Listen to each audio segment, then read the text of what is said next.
You can see we are all wearing our kindness shirts today. I was grateful enough to receive one from Miss Barbara Wilcox, the most amazing teacher at Tropical Elementary. So, as most of you probably are aware, she had a project that she started with her students to create a symbol of kindness.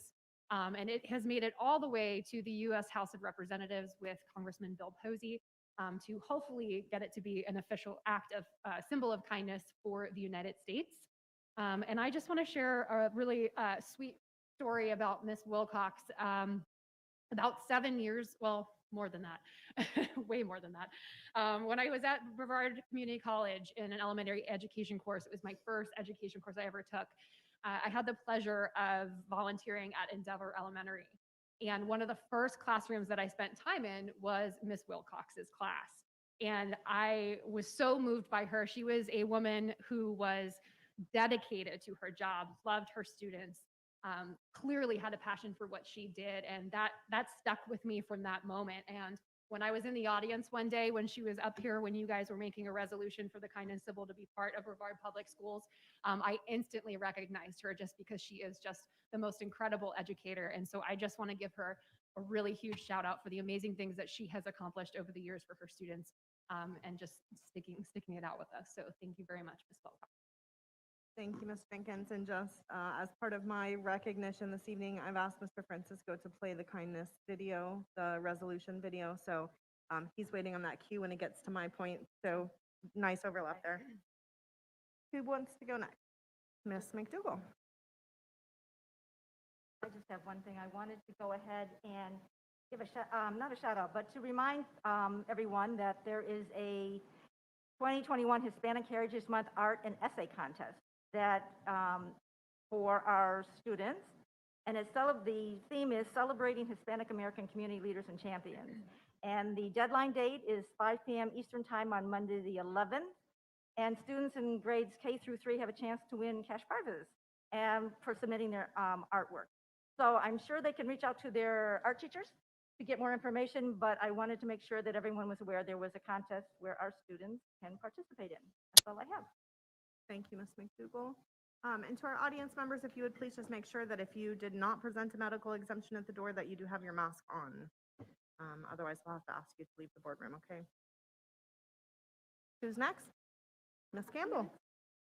So our school district has created a partnership, or not created, but joined in partnership with the Department of Defense with their new Skill Bridge program, which allows service members in their last 180 days of service to continue to be paid by the military, but to take that time to do internships, apprenticeships with different employers. And Brevard Public Schools is now one of those employers. And so we're going to be able to basically recruit people who are looking for jobs out of the military. And I believe our update from Dr. Mullins this weekend that we got on Monday said we've actually already had several people inquire, and we have 2 people who've completed the approval process and are ready to start their internship. So I think it's exciting, especially considering we have a base here in Brevard for us to develop those partnerships. And we already have, there's been programs before, I can't remember what the Troops to Teachers program, but this program will enable people to go into all different kinds of employment opportunities within our district. So that's really exciting. That's it. Super. Thank you, Ms. Campbell. Mr. Susan? Good. Dr. Mullen?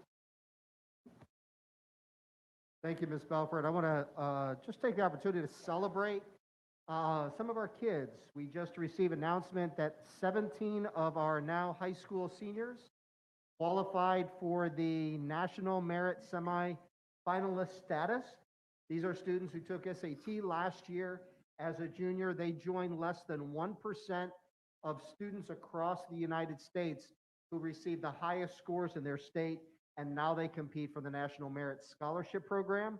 So very excited for those 17 students who, in a year with perhaps the greatest amount of interruptions and disruptions we've ever faced as a school system, they rose above that, they excelled, they performed, and now they are continuing to be recognized. So congratulations to those students and all of the educators, including those at home who have surrounded them to help them excel and exceed in their academics and to be recognized with that great honor.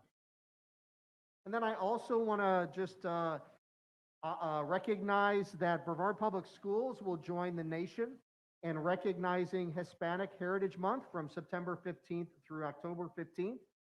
As we begin this observance, we will be celebrating Hispanic heritage since 1968, and it celebrates the rich history, culture, and contributions of Hispanic and Latino ex-Americans across all American citizens and all of our ancestors that have made our country what it is today. Very excited. We have some great activities going on, everything from virtual Zumba classes to actually a forum, a panel discussion on Hispanic culture and heritage, moderated by our very own Dr. Sullivan. And just want to give a big thank you and shout out to several of our staff who have helped put together all of the activities and the engagement opportunities for our district, our students, our staff across the district. Dr. Danielle McKinnon, Marilyn Borges in our ESE department, and two principals, Anna Diaz and Maggie Rassel. So thank you to our staff for helping us just honor and celebrate the heritage across our community. Thank you, Dr. Mullins. And as I referenced earlier, I will forego my recognition time. Mr. Francisco, if you could please cue that awesome video of our tropical TK1 students and the resolution before Congress. Over, will do. My apologies. Okay, thank you. Apologies. No worries. House Resolutions 509, recognizing a national symbol of kindness and urging acts of kindness throughout our nation. Representatives Philip Hosey and Darren Soto are leading efforts to advance resolution in the House. Resolution recognizing a national symbol of kindness and urging acts of kindness throughout our nation. Whereas we are kind when we act in the best interest of another without expecting anything in return. Whereas our national character is to lift one another up by being kind. Whereas the United States has been a beacon of kindness to the rest of the world. Whereas kindness for each other brings unity and makes our nation stronger than any one of us to meet our challenges. Whereas we need the healing and compassion that kindness can bring us in these times. But as children are often the best teachers of kindness. Whereas the students of the traditional kindergarten of Tropical Elementary School, York County, Florida, have created a special symbol of kindness. Whereas these special children have won the hearts of people from many states in appreciation and support for their symbol of kindness. Now, therefore, be it resolved. Section 1, short titled, "This resolution may be cited as the Kindness is Daily Sunshine Resolution or the Kids Resolution." Section 2, expressing support for the recognition of the symbol of kindness, the House of Representatives expressed support for the recognition of the symbol of kindness created by the students of the Transnational Kindergarten of Tropical Elementary School, Brevard County, Florida. Kindness is daily sunshine. Please support the kids' resolution. Thank you.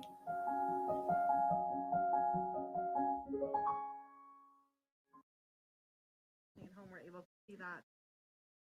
I'm sure it'll be shared out on our social media and other formats as well. Dr. Mullins, you look like you wanted to say something there. Well, Ms. Belford, I just wanted to acknowledge I am in full support of the kindness resolution and our kids program. I got the memo late, so to wear my shirt. So I'll make up for it another time. No worries, no worries. Okay. That is going to bring us to the adoption of the agenda. Dr. Mullins. Ms. Belford and members of the board, on this evening's agenda, we have administrative staff recommendations, 14 consent items, 3 action items, and 2 discussion items. Changes made to the agenda since it was first released to the public on Tuesday, August 18, 2021 are as follows. Items A7 on administrative staff recommendations and F13 on instructional staff recommendations received revisions. And additions to the agenda are items F10 on student expulsions and 2 discussion items, K28 on social media challenge and K29 on board member redistricting. What are the wishes of the board? Move to approve. Second. Moved by Mr. Susan, seconded by Ms. McDougall. Is there any discussion? Hearing none, please vote.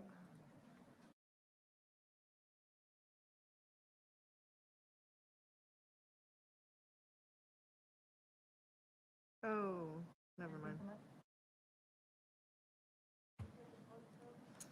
Yeah, actually, that'll give me a moment, Ms. Escobar, for me to fix my boo-boo there.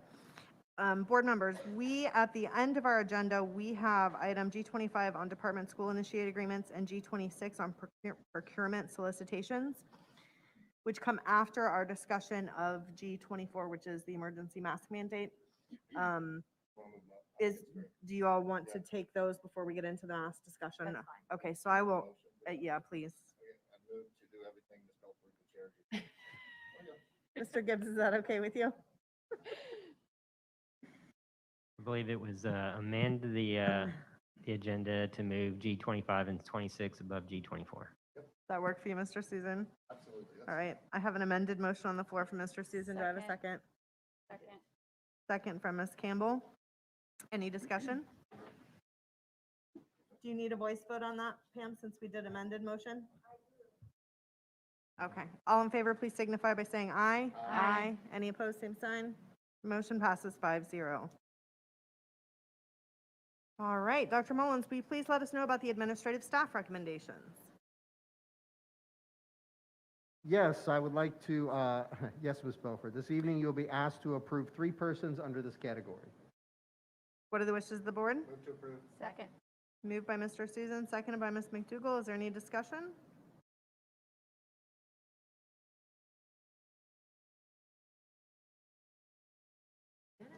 Well, I got the adoption of the agenda as well.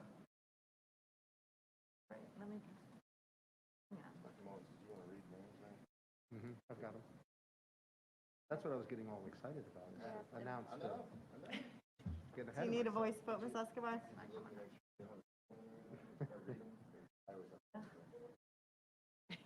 All in favor, please signify by saying aye. Aye. All opposed, same sign. Motion passes 5-0. Dr. Mullins, you get to read.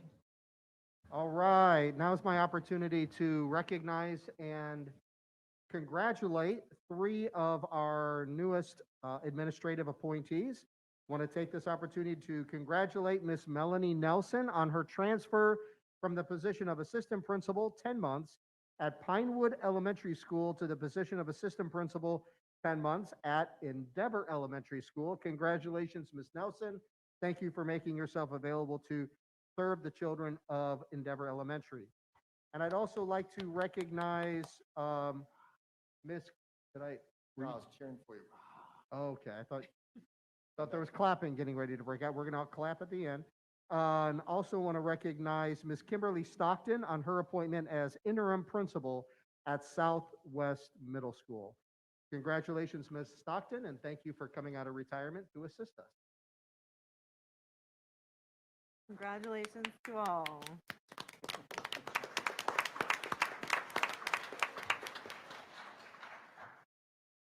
All right, that is going to move us to public comments. Just another reminder for anyone who is in the boardroom without a medical exemption that I need you to please be wearing your mask. You can either put your mask on while you're in the boardroom or we will ask that you exit the boardroom. So making sure everyone is aware. All right, we are now at public comments. We have 33 speakers signed up this evening. It's my recommendation that we hear, actually that doesn't matter because everyone is going to be on the agenda this evening, I believe. Give me a moment.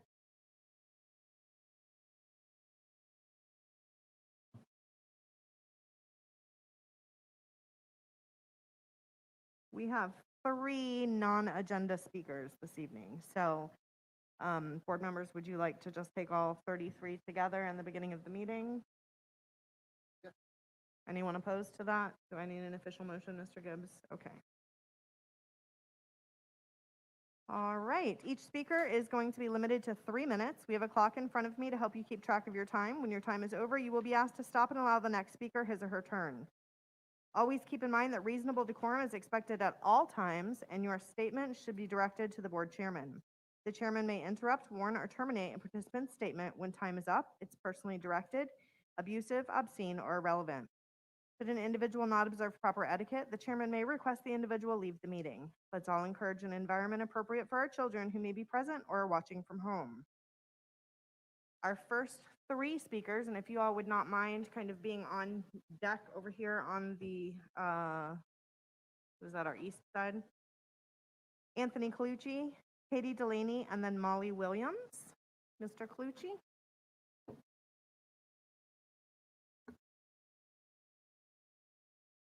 Before we get started, sir, in the back in the striped shirt, would you please put your mask on for me? Yeah. Thank you. My name is Anthony Colucci. I'm the president of the Brevard Federation of Teachers. As there have been many... Mr. Colucci, hold on one second. Sure. I'm not sure your mic is on. Give me a moment. There we go. Let me restart you. Okay, Am go I ahead. okay to take this off when I speak, or would you like it on? I'd like it on, but Okay, if no you need to problem. take it off, you can. No, that's fine. Fine. Okay. My name is Anthony Colucci. I'm the president of the Brevard Federation of Teachers. As there have been many loud and angry voices here week after week after week, the reality of what our teachers are dealing with is being drowned out by a minority. As a representative of your teachers, whom 3,000 are dues-paying members, tonight I'm here to tell you that your teachers are worn out. Unfortunately, one of the most common questions we are receiving in our office is, what is the board policy for resigning? We cannot continue this trajectory while at the same time having 150 instructional vacancies. So how did we get here? For starters, teachers are losing too many planning periods to cover for absent colleagues. There is too much pressure to make up for learning loss. Teachers are trying to implement a new reading curriculum. They are spending additional hours keeping quarantined students on track. And at the same time, my teachers are only trying to do their jobs and see children in front of them, not little Republicans or Democrats, are walking on eggshells because of intense parents who are looking for a reason to be offended. So tonight, my ask is this: as you consider policies, choose ones that make teachers' jobs more manageable. As you consider what to do with federal COVID grants, consider what will keep your teachers working as BPS employees. Consider hiring teachers to work with quarantined students. Consider addressing the substitute crisis. Consider making sure Brevard's classrooms are equipped with 21st century technology.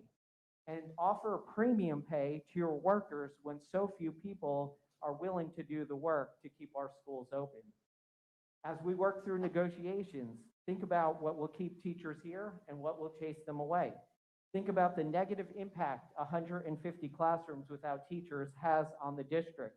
And then think about how wrong decisions can exacerbate the issue. Think about correcting the wage compression issue that is deflating our veteran teachers. Don't think about how much this will cost the district to do so, but rather think about what sort of investment this district needs to make in order to keep teachers working for BPS. So please, it's time to put our teachers' voices at the forefront of your thinking and stop allowing the angry voices of a few to provide direction to you. Thank you.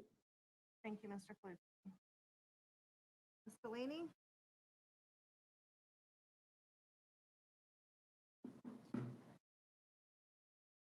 Hi there. I wanted to start off by giving a shout out to Jennifer Cockrell, I'm sorry, I'm horrible with names, and Patty Henning.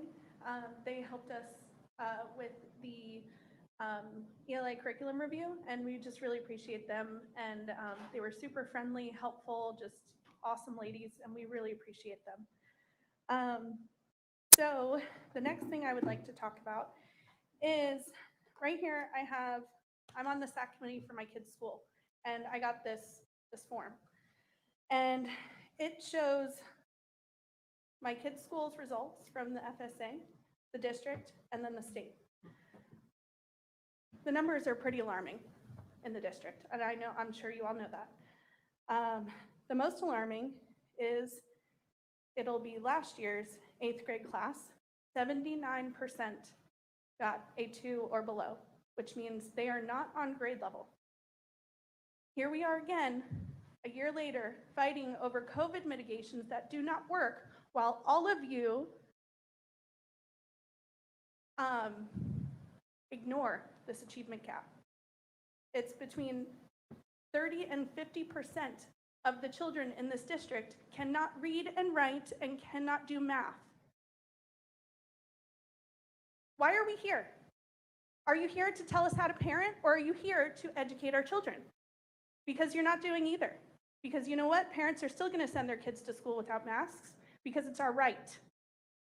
And you three are breaking the law. Again. So I would ask that you do the right thing and put a parent opt-out and follow the law. Duval County, as well as Pasco County, have gotten rid of all COVID mitigations. Not some, not masks, not quarantine, all of it. There are not children dropping in the streets there. Their numbers aren't sky high. This is ridiculous. You're wasting our time and you're hurting our children. You're not educating them. Your job is to educate our children. We keep them safe. You guys educate them. That's why we send them to school. And that's why so many parents in this county have pulled their kids out of your district over the past couple weeks. Because you're not educating our kids and you're not keeping our kids safe. There is a kindergartner that I know of that is doing suicide intervention because of all of this. A kindergartner. Do the right thing, please. Thank you. Thanks for explaining. All right, as Molly is approaching, our next three speakers are going to be Shannon Marsh, Susan Richards, and Jennifer Strafford. Molly, whenever you're ready. Hi, my name is Molly Williams. I'm a mom of two, and my oldest recently started kindergarten, so we are brand new to the public school system. So I've done my research on why each of you are sitting in those seats as school board members, and while I believe that you all bring something different to the table, I do feel that you share a passion surrounding our children's education and our school system. So, stranger to strangers, I have entrusted you with the decision-making of my child's education while in a school setting. And I've entrusted you because I've done my research, I've seen your reasoning for campaigning, and I feel that you're fit for the job. But tonight I stand up here letting you know that that trust has been completely broken. I have no trust for this school board. And I could stand up here and tell you why, and you probably know why, and you might not even care. But I still felt led to get up here tonight and share my heart with you all because this is about our children, and that's what matters. So when you made that illegal decision, the first thought that popped up into my brain as a parent is, moving forward, are you genuinely going to have my child's education in your best interest? How do I know? Week after week, or meeting after meeting, someone says this isn't personal, this isn't political, but that's exactly what your decision was. And so I'm not quite sure that you as the school board members fully understand why so many parents are feeling frustrated and feeling defeated and sad and angry and are pulling their kids from BPS. And that's because this goes so much deeper than your illegal mask mandate. This is about trust between the parents and the school board, and right now that trust has been completely broken.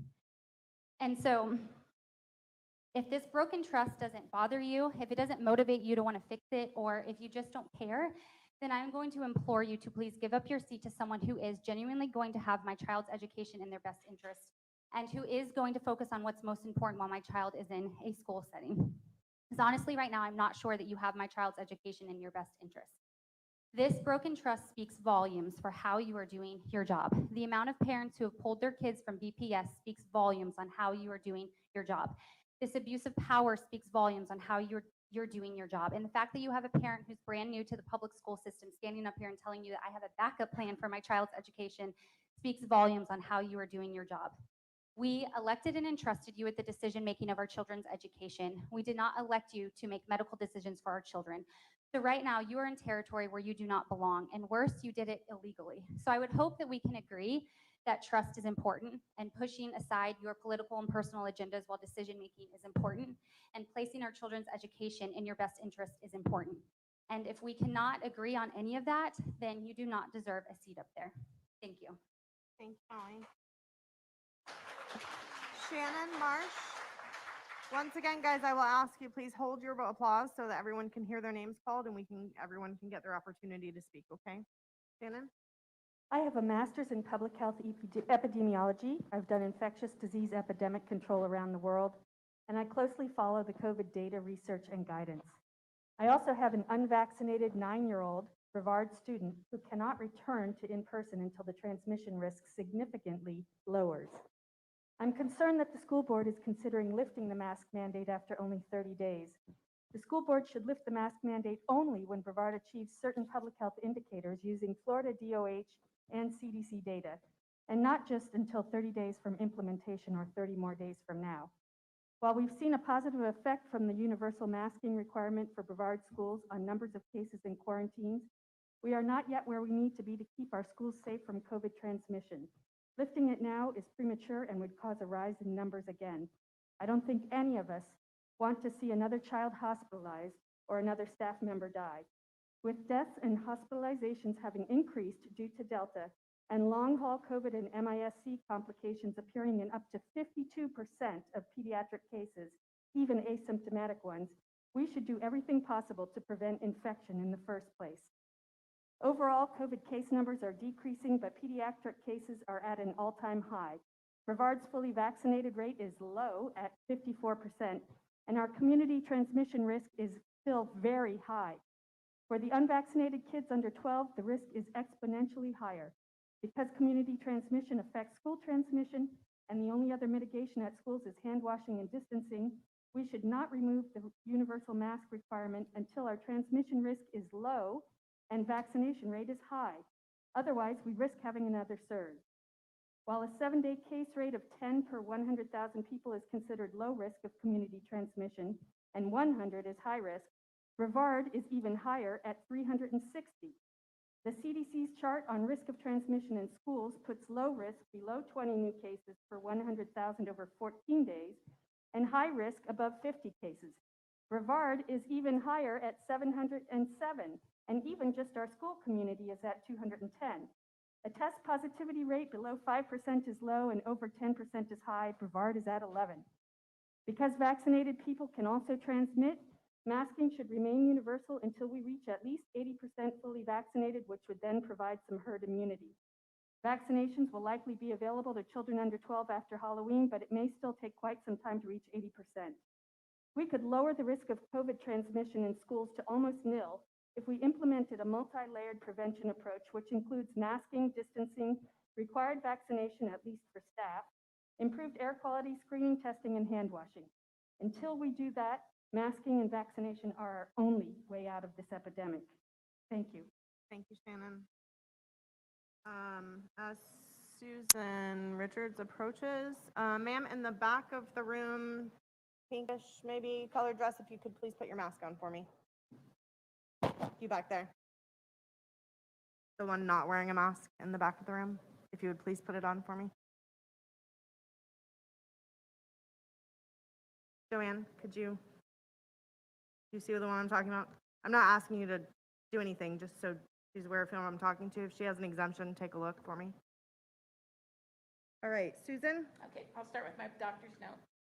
Okay, I wanted to begin with some numbers from Governor Ron DeSantis. Since Florida opened monoclonal antibody treatment sites in August, 100,000 Floridians have received treatments. COVID hospital admissions have fallen by 60%. COVID hospital census has declined for 28 consecutive days. ER visits for COVID have declined by over 70%. I don't want you to think that the reason the numbers are down now is because of the mask change. It's because of the monoclonal antibody infusion. At the meeting where we voted and Mr. Susan gave numbers and he showed Florida Department of Health back in July, you can see that the cases were very low. By August 20th, it started going up. By 9/10, you can see that the numbers are way down. These are the death numbers. They're back to where they were before. And by the way, if you can see the pattern, it went up last year in July also. Florida is the place where people go on vacation. We have a lot more cases in the summer. It's going way down right now. Okay, as far as numbers go, CDC, on August 25th, the 7-day average, 151,234 cases. 9/21, 7-day average, 61,682 cases. That's a decrease of 59%. Okay, and the final thing I wanted to talk about is the mask that the kids wear. They clearly say on the box, non-medical grade face mask is not intended for a replacement for a medical grade personal protective equipment. So anybody that thinks that the kids wearing these masks are protecting anybody, they are not. I would ask that you would please give us a parent mandate so we can opt out for masking our kids. Thank you. Thanks, Susan. As Jennifer is approaching, our next 3 speakers will be Chris Paganoni, Julie O'Neill, and Jerry Nert, maybe? Jennifer? Good evening, Board. I wanted to bring up what recently went into effect at Indian River County as a tiered mitigation strategy for COVID. I will leave a copy for each of you up here as well as for your council. And you can also find it on the district website. Basically, instead of putting a blanket one-size-fits-all mask mandate at all the schools, they address it school by school. You will see they have different guidelines for school case criteria with active COVID cases for 5% and over, 3 to 4%, 1 to 2%. And I would appreciate if I could have everybody's attention. I know you probably don't care what I'm saying, but you could make believe that you do care since you're up there saying it's in the best interest of our children. 1 to 2% and under 1%. They're looking at each school and addressing where there are hot spots should they arise more aggressively. I would ask that this board consider discussion and implementation of a similar course with our district. If the numbers are higher, say at Astronaut or Vieira High School, why would you want to mask the students in Satellite Beach, who literally is on an island? Even though the kids may be wearing masks during the day at school, I'm sure most of them are not wearing them once they leave school. They're not wearing them when they're with their family or friends or in the community. With the information that we have from the COVID dashboard, since you won't show us daily cases by school, the trends of positive cases within the school and communities are almost running identical. So unless the entire community is masking up, which they are not, the students wearing them at school is not making the difference. The trend of the community as a whole shows the number going down. If it was really about the health of the children, wouldn't you want to know where the hotspots are and take care of those head on rather than saying everybody in the district needs to wear a mask? I also like to say that those of us that are pro-mask optional should encourage our children not to follow the mask rule at school if they don't want to. Since the board is setting the example by not following the law they don't agree with, even when told by their general counsel that putting a mask mandate in place was potential and you could potentially get sued, then why should the students follow a rule that they don't agree with? If the students don't want to follow that rule, then they shouldn't have to without any repercussion. I've heard the story from parents whose children who got very sick and even hospitalized because of COVID, and that does break my heart.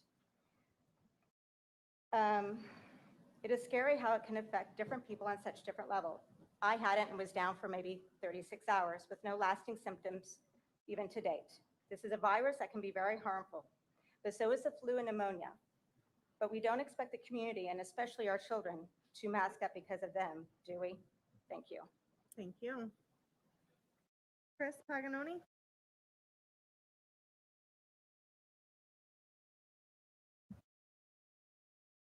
And here we are again.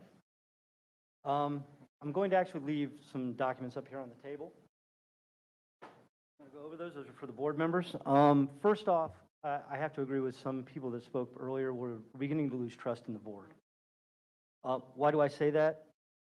Tonight I should be sitting at home with my daughter, helping her with her geometry homework and her foreign language homework. But I'm here having to babysit a school board and making sure that something crazy doesn't just suddenly appear that's beyond what the school board really should be doing. You should be worried about the budget. You should be worried about whether or not our facilities are up to grade. And you should be worried about what the curriculum these students are learning in class should be. So, I lose faith. I shouldn't be here unless there's something about curriculum, about the building, or about the budget. But I'm here because everyone wants to play politics with a disease. Second, we all argue about science. Everybody keeps going, well, we're going to follow the science. We're going to follow the science. Well, I'm an engineer. I have been for 30 years. I have a master's degree in systems engineering. I do data fusion, and I am also a PII expert. Okay, so we know how data works. Very simply, if you look at the community spread and you look at the students, and you compare the two trends of the percent of cases per day, in each of those two, you have to compare apples to apples, so percentage against percentage. We have a correlation of 0.75538, somewhere in that region. If you have a correlation above a 0.7 in a biological system, that is referred to as a strong correlation, which means things are related. The community's drop is what is driving the students' drop and the decreases. And this is true with our school, with Hillsborough County, with Orange County. We all are running in that same band. The other two school districts I mentioned were 100% masked from the beginning of their years at the same time we were. So you're not seeing a significant drop in cases for any reason with a mask, because kids aren't wearing the masks right. You will see a great drop in masks when they're used properly. If you don't wear these paper masks, if you're wearing well-fitted masks that are sealed properly, that you're changing your mask every time it gets soiled or over-temperatured, if you have humidity or anything of that fashion in it. Anyone who has been paying attention to what the WHO, CDC, and every mask manufacturer says, if you're following the rules, the masks are effective. But no one is following the rules. That's what the large paper is that I've got out there is from the WHO with what they're saying on masks. So please, please follow science, not your gut feeling or your opinion. Thank you, Chris. Thank you.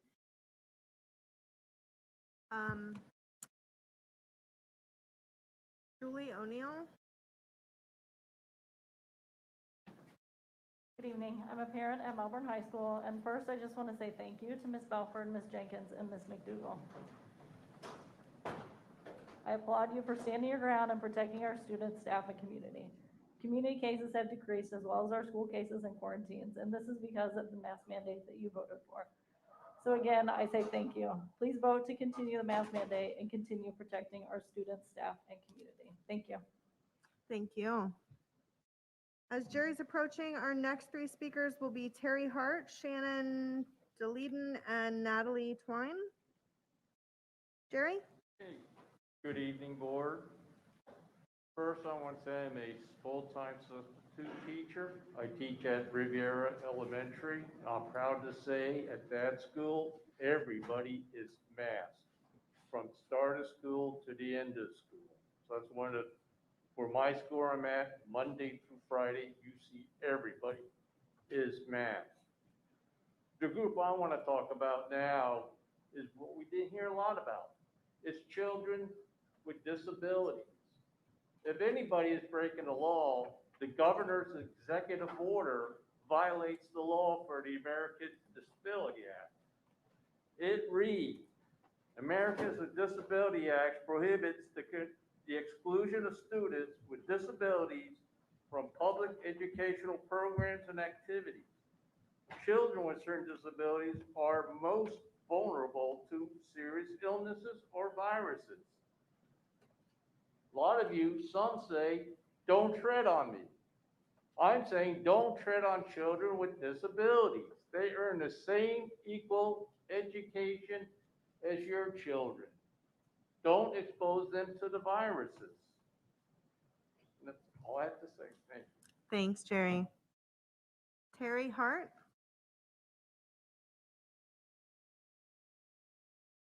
Hi, thank you. I know you all are aware of this, but I just thought I'd read off some numbers from your own dashboard as far as how numbers have been going within the school. On August 24th through August 26th, we had 784 cases in our school. On 9/7 to 9/9, the number went down to 413.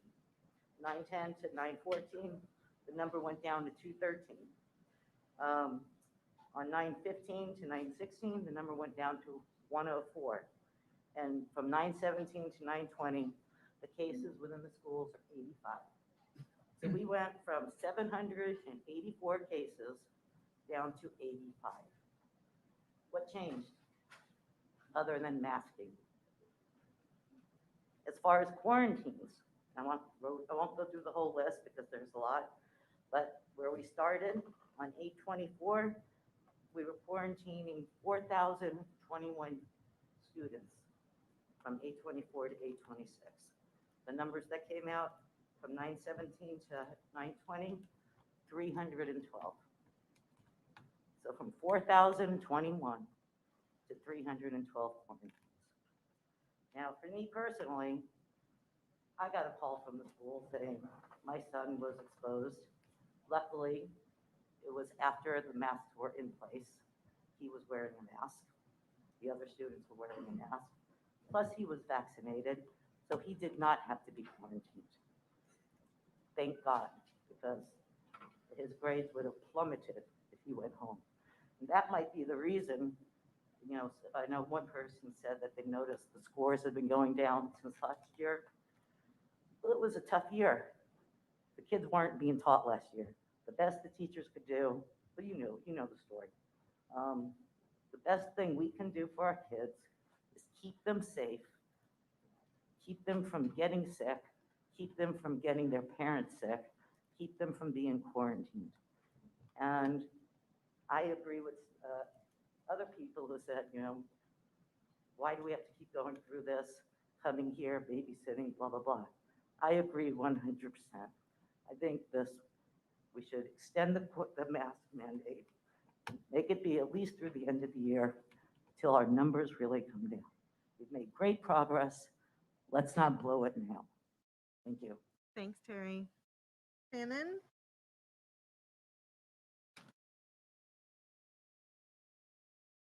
Hello, and thank you again for the opportunity, and thank you very much for your vote last time for the mask mandate.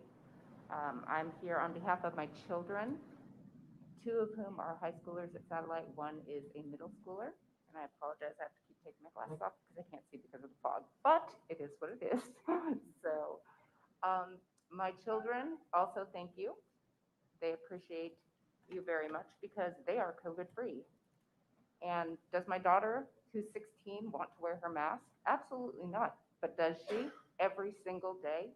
Yes, because she's COVID-free, because she's healthy. My son, same thing. My 13-year-old, she says, well, Mom, when you go, can you please tell them thank you and please ask them to extend it again? Because, you know, I have friends who even qualify for medical exemptions and they don't do it because they really feel like we need to do this together and we need to take care of each other. And they're taking care of each other. I appreciate you very, very much. I have one last set of things to talk about. Liberty, freedom, and independence. Values our country was founded on. Values that make us all American. I love my freedom. I love my freedom to breathe freely and unrestricted, to see, to move about and pursue happiness. I'm independent and free. I'm also COVID-free. I, unlike my neighbor, unlike many clients of mine, family members, can exercise my fundamental human rights to life, liberty, and the pursuit of happiness because I'm not on a ventilator. I'm not in an intensive care bed, along with hundreds of other people who've been stripped of their basic freedoms and liberty because of COVID. I'm not being cared for by overstretched doctors, nurses, and staff in hospitals because of COVID. Masks protect my freedoms, your freedoms, and everyone's freedoms. Please, please vote to extend it. We're going to get through this. And if we just band together for a short period of time, we'll get through it. And I also just want to say thank you to the teachers for all their incredible hard work that they're putting in, because it's just so much more than would be expected on a normal basis. I mean, they're incredible human beings. And we love the public schools. I was public school, always will send my kids to public school. Public school and public health are intertwined and interconnected. Please extend. Thank you very much. Thanks, Shannon. As Natalie's approaching, our next three speakers are going to be Jacob French, Cindy Martin, and Janice Chris. Natalie? Hi, my name is Natalie Twine. I'm a Brevard County resident and published molecular scientist. I started my career in the late 90s. Some might say I'm an expert, but I know what my training really means. Early in my career, my mentors taught me that we all have biases and advised to let the data lead to the conclusions, not to rely on it to prove your hypotheses. During this pandemic, I watched proponents of unmasking our children throw out scientific data and reference publications.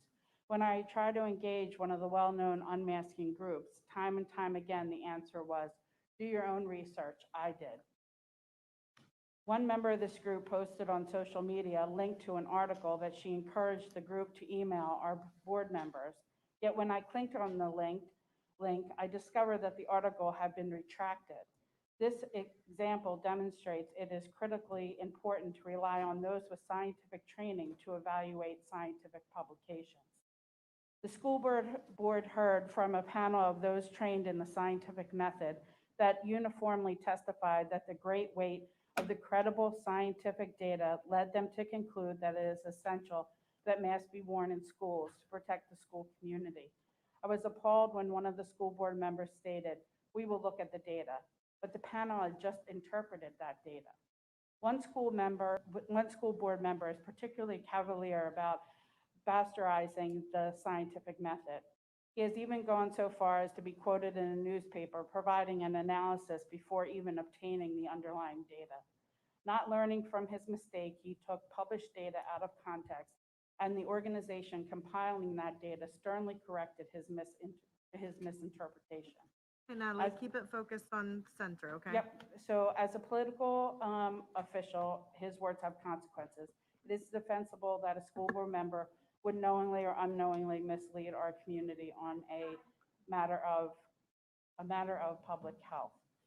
In the examples I presented, lay people, to my knowledge, were not working with scientists, but were using scientific data to spread misinformation as a result of their lack of training. Scientific publications are truly not meant for consumption by a general public. I think it is commendable that people wish to not be fed a digested media interpretation of this data. The danger lies in not accepting that without scientists. You might not have the skills to accurately make informed conclusions. I encourage everyone to always challenge science with scientists. In the meantime, for the sake of public health, trust us on this one. The scientific data overwhelmingly says to wear a mask. Thank you. Thanks, Natalie. Jacob?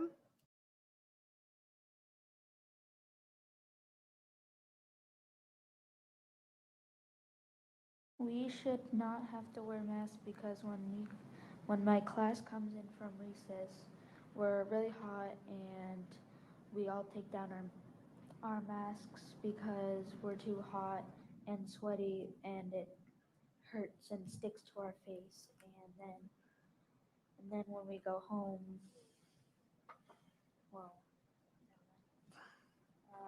and last year none of me and the rest of my class didn't want to wear a mask, so we always took it down, and then we had to have these plastic folders put up.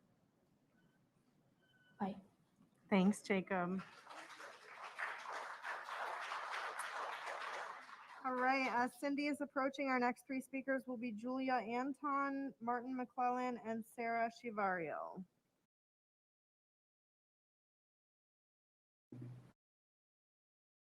Hello, ladies and gentlemen, and members of the jury. I usually have a prepared statement.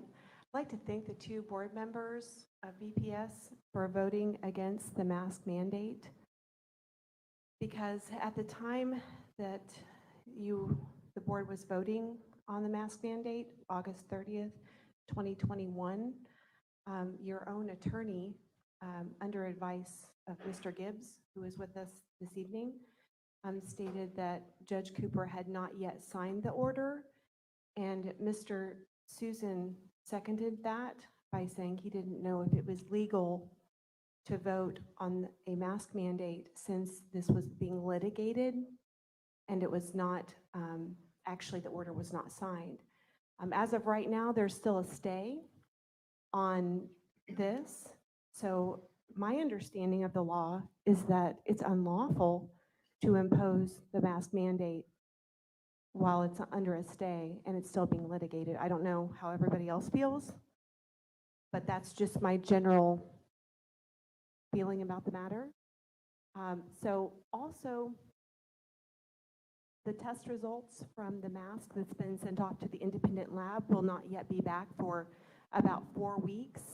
And we're going to be able to see what's on the exterior of that mask and what that mask actually does to prevent the spread of COVID-19 in Brevard public schools. It's my understanding that as of right now, Brevard Public Schools has not released a study to back up the mask mandate and the fact that masks that are being distributed at the schools are indeed working. I'd like for the school system and the board to produce for parents any study that demonstrates that these masks are effective against COVID-19. We're hearing a lot of science that's contrary to that. So I'm not going to take up any more of your time this evening. Let your citizens choose. Florida is a stronghold of liberty, freedom, justice for all. And so many people have fought to stay here because they believe in the rule of law. And so do I. I believe in the rule of law, and there are many like me that do as well. So I'm just imploring you to follow the rule of law in the state of Florida. Thank you. Thank you, Cindy. Julia?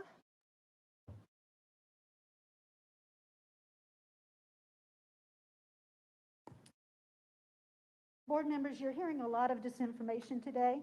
It's your job to sort through and use only facts to make a choice that saves lives rather than taking them. While sorting relevant from irrelevant, let's start with this recurring claim. Little Johnny's my kid, so I can decide whatever I want for him. But little Johnny's teacher is not their child.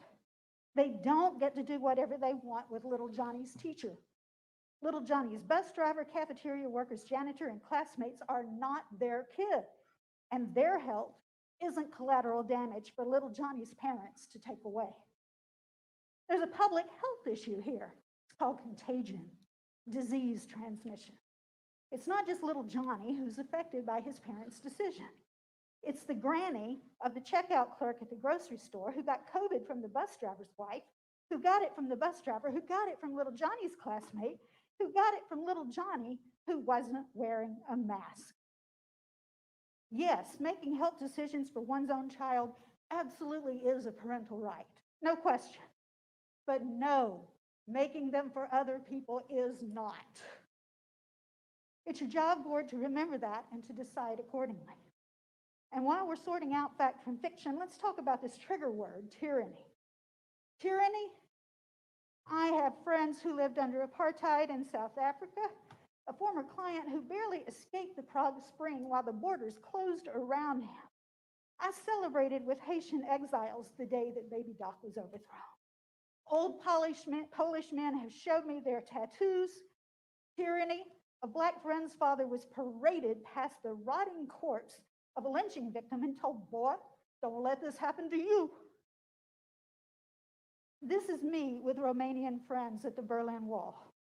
That day totally changed my life as they told me of the actual horrors that they endured under a real dictator named Ceausescu and real tyranny which has nothing to do with wearing a mask to save your neighbors. Tyranny, wearing a mask to protect one's community during a pandemic is not it. And in 2 previous meetings that I've been to, I keep hearing the claim that masks are equal to yellow star for Jews. Before trivializing 6 million murders, perhaps we should ask some Holocaust victims' families. I did that, and they were not amused. I have a response from a friend who doesn't agree, and spoiler alert, she says it is not the same thing, and she finds it very offensive. Your job, board, to be mindful that false narratives, politics, mean chanting, and ugly threats have no relevance here. Your job to sort through all that, hand a decision that's compliant with legal requirements for safe workplace and safe schools. Do that job. No one should be collateral damage to bad decision-making. For every 1 person infected, another 5 to 8 can be infected, and Thank no you, one should have Julia. to play We that. appreciate you joining us this evening. Quick check-in with my, thank you, ma'am. Quick check-in with my board members. We will, after Sarah will be our 18th speaker, so we're about halfway through our speakers for this evening. Before I call up another 3, are you guys going to want to break after this grouping? Okay. All right. So Martin McClellan.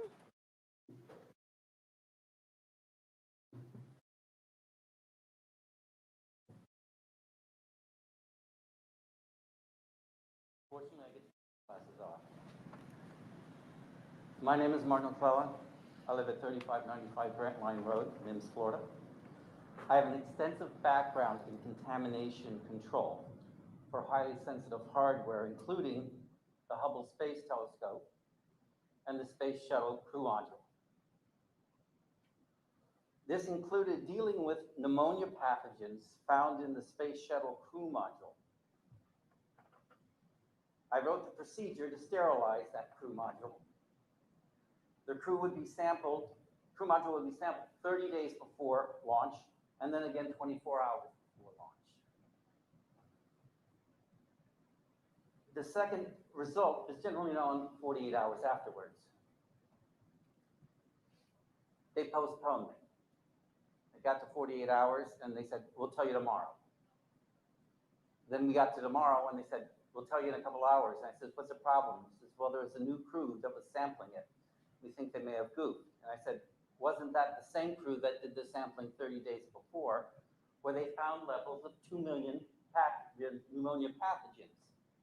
And they said yes. And so 2 hours later, finally, they did give it because they didn't believe the result. The result was 0. So you can clean things up very nicely. And I have done my research. The University College of London did a study on the effects of COVID on children, studying 12 million total cases. They found that the survival rate among those under 18 is 99.998%.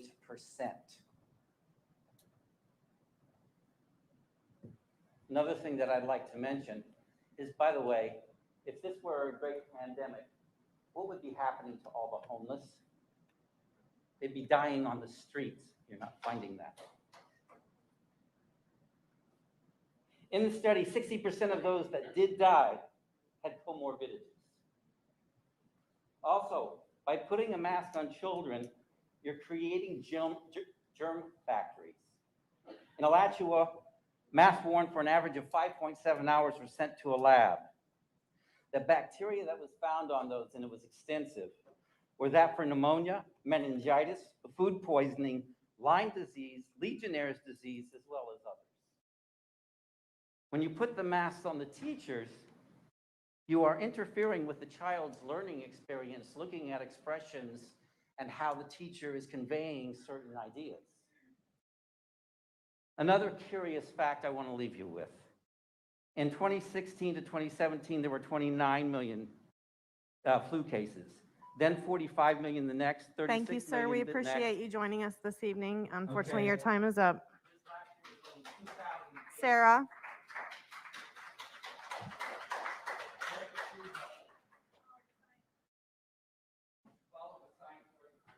That's enough, sir. Sarah? Good evening. I'm so glad I get to follow after the NASA scientist. I'm Sarah. I have 2 children in BPS. As Brevard County parents, we are doctors, lawyers, professionals, educators, scientists, researchers, athletes, celebrities, innovators, publishers, PhDs, and have many degrees between us. We are well educated and well informed. I truly believe we are raising and educating Generation Mars. This is my 5th time speaking at a BPS board meeting, and to be honest, I'm disappointed by the hostility being presented by certain board members and your spokesperson to the parents who came to have their voices heard. I was verbally assaulted in one meeting, sitting in my seat and following decorum by someone who disagreed with the speaker while the meeting was in process. Another incident, myself and many others, including a child, was called an expletive right before the emergency meeting in the boardroom by the teacher union president. I don't appreciate being accused of using my children as political pawns by BPS when I am not the person who put my children in the middle of this illegal mess. By the way, the stay was reinstated by the DCA, so your mask mandate is back to being illegal. Madam Chair, you stated that you want to get the masks off the kids ASAP. I support you in being a woman of your word and doing that tonight by voting to not extend the mask mandate and start to begin to build trust with the parents you blindsided with your illegal mask mandate. We are in unprecedented times when science and information are some of our most important commodities, and yet only one side of the science is being shown. For every study there is about a mask, about protecting others, there is a different study on the risks and detrimental health effects of masks and other studies on how masks are ineffective at stopping viral spread, and yet nobody is talking about those studies and taking those risks into consideration. And where there is risk, there must be choice. I never hear the board talk about how masks gravely affect educational intelligence and how that could be linked to all the learning gaps BPS is now facing, or how that scientific fact played any part in this illegal emergency mask mandate. I implore you tonight to have that discussion tonight as a board, as you consider voting on the mask mandate, to discuss the scientific fact that masks impede a child's education and that choosing to continue the mask mandate is contributing to learning gaps. There is science on both sides of this debate, and it seems that the board is not acknowledging this. You are making public policy based on one side of the science and one side of the politics. There is zero consideration for long-term physical and psychological effects on our kids, and that's not fair to anybody. Most importantly, to our children. Going back to mask choice is the solution and creates equity in our schools. Thank you. Thank you, Sarah. All right, all, at this time, we are going to take about a 10-minute recess, and we will return.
All right, we are back in session and we'll resume with our public speakers. Our next three speakers will be Michelle Barano, Ronald Bollinger, and Nicholas Carrington. If you all would please get on deck for me.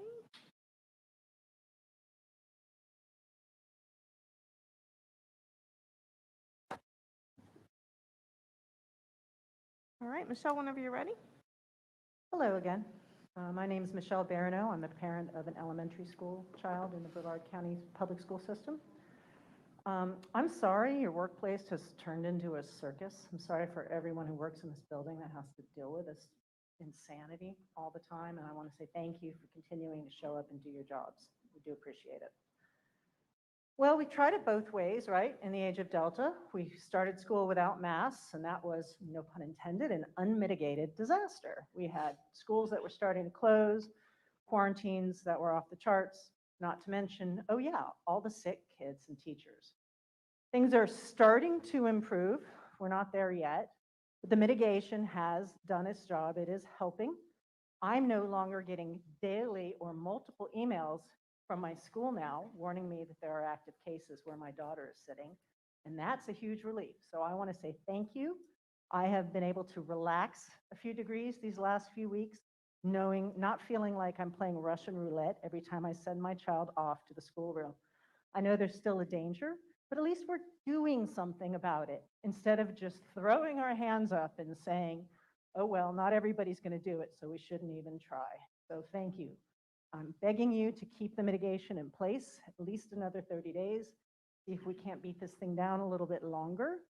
And finally, I want to spend the rest of my time addressing data experts, which apparently is everybody in this room. Isn't that amazing? Everybody with access to the internet is suddenly a data expert. Well, I've been a paid professional data analyst for 10 years. I don't pretend to know what all the numbers mean. I've learned enough about data analysis to know that you can pretty much spin anything to show what you want if you have an agenda. And I know that there are all sorts of things that don't get taken into account. There are outliers, there are unique situations. And the good news is that you don't have to be data expert. You don't have to listen to all the reports that everyone in this room is talking about, because we have national recognized experts. We have the CDC. And all you really have to do is listen to their guidelines, okay? I don't expect you to be mechanical experts inspecting all the school buses our children are wearing, are riding in to get to schools. I don't expect you to be nutritional experts checking every lunch that's served in the school buildings. Your job is to listen to expert advice. You had a panel here several meetings ago. Their advice was really clear. You are perfectly well justified to listen to their expertise and no one else's. I don't expect you to check the lead levels and the paint in every building. That is not your job. Your job is not to focus on the minutia, on the details.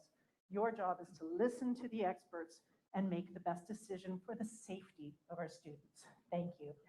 Thanks, Michelle. Ronell, and is Nicholas here? Nicholas Carrington?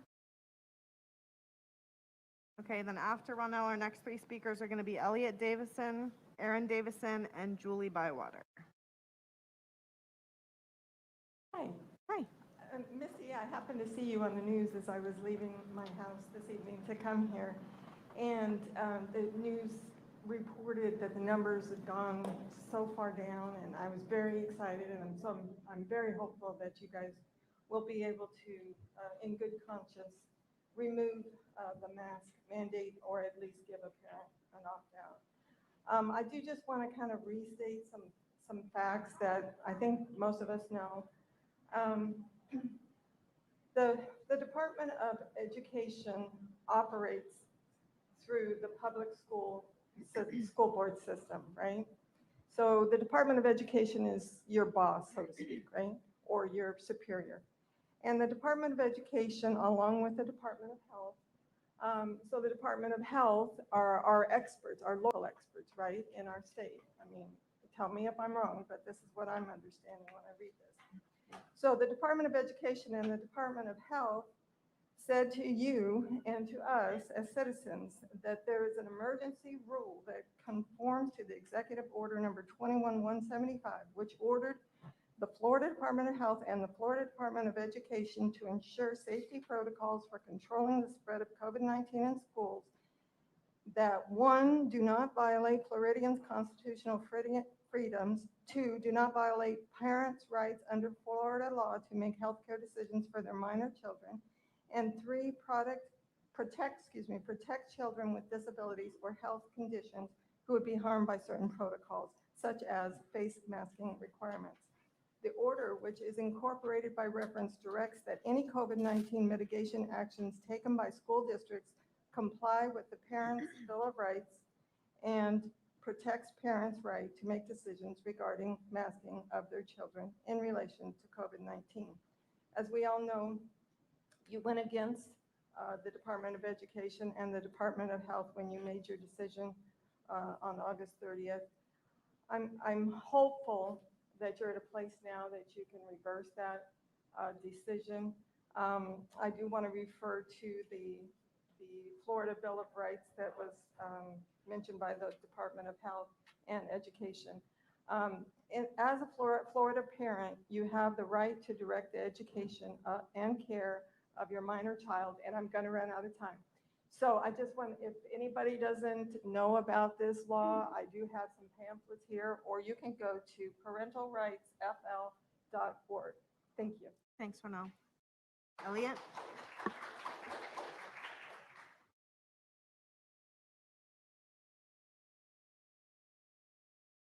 My name is Elliot Davison, and I am a student in Brevard Public School System. I'm also a dual enrollment student at Eastern Florida. I'm in class in the beginning of the day where most people wear a mask. Then I'm bussed over to EFSC where most students from Satellite High, Vieira High, O'Galley High, and Melbourne High School do not wear a mask there. And yet, when we arrive back to our BPS schools, they're forced to wear a mask again. Just as the state colleges did, I believe masks should be a free choice in all of our schools, at all of our schools. I'm speaking for the majority of the student body. Thank you, and I waive the rest of my time in support of a mask choice. Thanks, Elliot. Erin?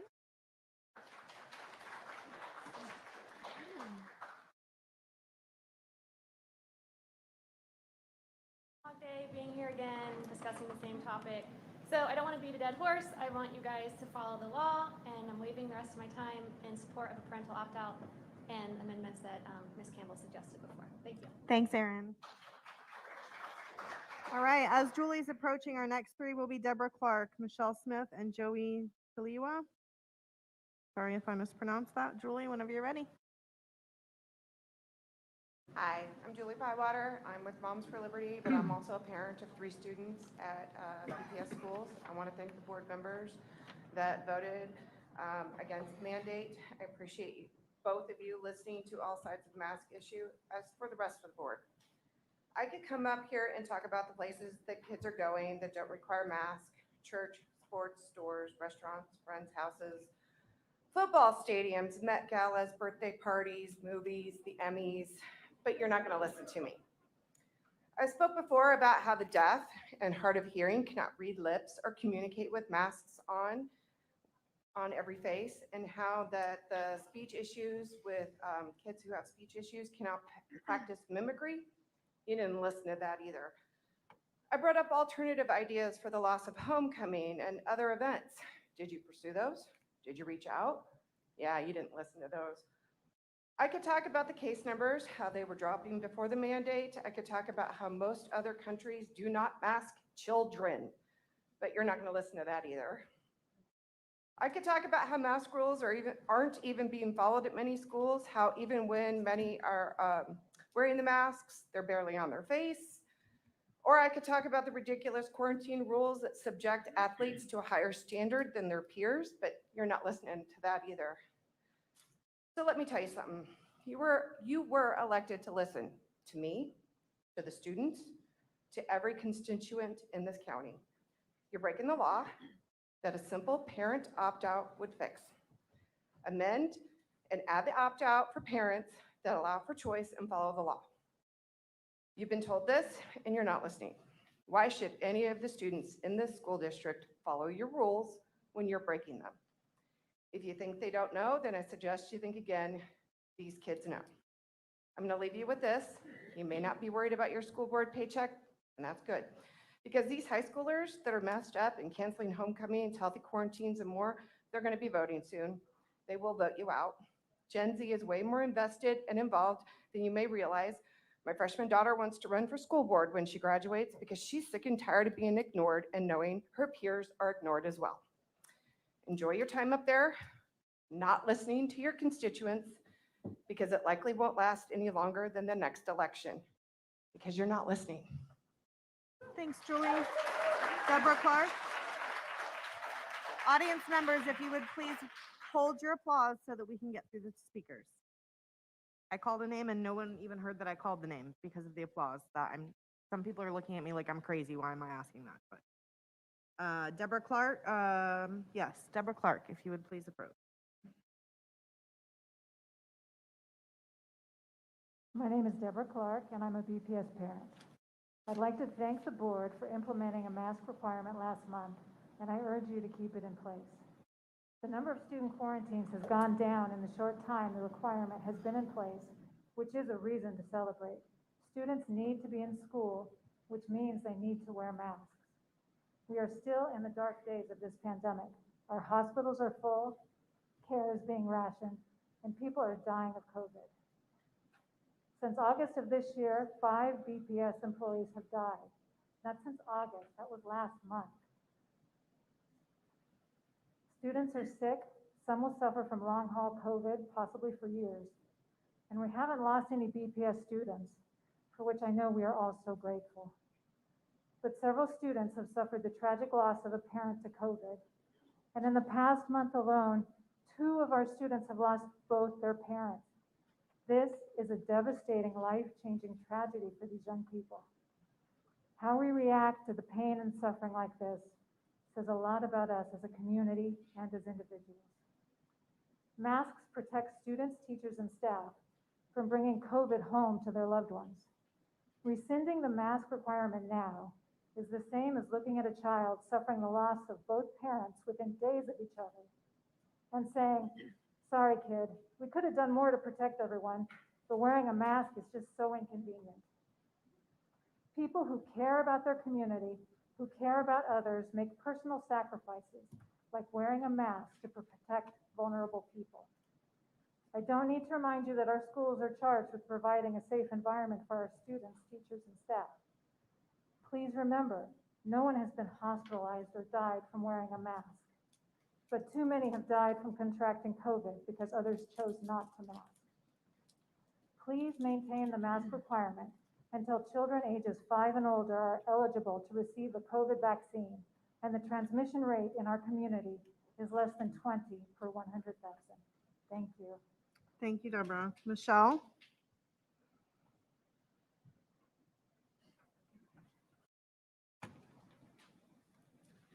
My name is Michelle, proud parent of 2 children in BPS. C. diff, E. coli, hepatitis A, salmonella, and over 100 other viruses are spread through contact with human feces. Why am I telling you this? Because today I was notified by my 17-year-old that, quote, most of the bathrooms are closed until further notice because people are stealing soap dispensers, hand dryers, and defecating in sinks, end quote. But thank God they're wearing their masks. By the way, my 17-year-old was the one that told me of this. I still have not received anything from his principal. That is what is going on in your schools, and I blame each and every one of you. I blame you because this is exactly the behavior you have spawned by choosing to have blatant and total disregard for the laws set forth by our governor. Your reckless political choices to deem yourselves above the Florida Parents' Bill of Rights law has helped enable and empower the children in your schools to behave with blatant disregard of any rules, policies, expectations, or anything that your principals and staff have worked so hard for so many years to implement and gain respect over. You've destroyed all of that. Maybe if you redirect your focus back onto the students and back onto the laws written for everyone and end this ridiculous mask mandate without parental opt-out, we can regain some sense of what the ultimate vision here is. and that's to serve every student with excellence as the standard. I urge you to end the mask mandate so we can get back to the real pandemic, which is educating our children and closing any education gaps that are in urgent need of your attention. Additionally, I'd like to say that a teacher in Brevard has asked me to address you for thinking down the road. The conflict between federal and state will continue. Vaccine mandates are next. Are you going to mandate them for all employees? If so, you're going to have to fire teachers and employees. Are you going to go along with vaccine mandates for kids? For what age? Kindergarten? Where does it end? It is time to take a stand now. Please vote in favor of personal freedoms for students and employees. And what is the most simplest form of an act of kindness? It's a smile, which you're depriving every single child, staff, and employee at Brevard from having. Thank you. Thank you. Joey, and then after Joey, we have Chris McGill, Michelle Beavers, and then Ron McClellan. Before you start my time, I just wanted to, my last name is pronounced Chalawa, just for future. It's not about freedom. That's a direct quote from the current president of the United States of America. He's a Democrat and a bully. Definitely about politics, but it's not about science or freedom. I wonder what it was about for those who fought against slavery and discrimination, or anyone who has ever fought and died serving our military. It's always been about freedom. Freedom is the bedrock of our country. But according to our current president, it's not about freedom. That's the current mindset of the administration in the White House. Their shameful ideologies have seemed to have trickled down into our school boards. Remember when classic liberalism used to advocate for the protection of civil liberties and limited government? Now it's mutated into a toxic, woke progressivism. It's infecting our country like a plague. But they made a very big mistake, and they decided that they're going to come after our children. They crossed a serious line. Now I'm pissed. I'm not having it. You know, Democrats don't care about freedom. When it comes to raising and caring for children, let's look at some of the other disgusting leftist ideologies we're fighting. We're talking about a party who accepts the murder of babies at full-term abortion. A party who says white babies are born racist and Joey, oppressive. You're pushing the limit. Please be respectful, okay? Well, you know, it's not about freedom of speech apparently. A party who believes in masking children. I'm sorry. It's a party who believes political activism and indoctrination by teachers is acceptable in schools. A party who believes in masking children to silence them and turn them into faceless and emotionless drones. A party who thinks if a child plays with toys or dresses and clothes of the opposite sex, they should immediately be confirmed as transgender and put on hormone-blocking drugs so that their parents can show them off like a fashion accessory, because really all that matters to them Joey, is the praise and acceptance enough. of their woke friends. Enough. What? Enough.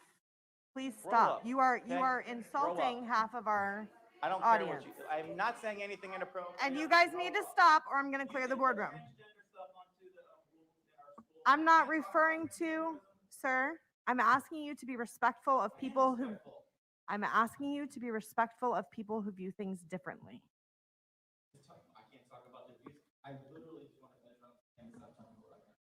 You did this to me the night before. I can't even acknowledge my what my district person did for an entire year, because you go want to silence people, you don't want to hear the truth, and it's going to come out. And I will fight you. I'll be here every weekend, and I will be yelling at you and screaming at you and telling you things that you don't want to hear. Guess right, this is America. I know you don't like freedom. I don't like liberty. I know you don't like the Constitution. All right, Guess you're done. what? I'm going to keep talking. Leave, please. Have a good night.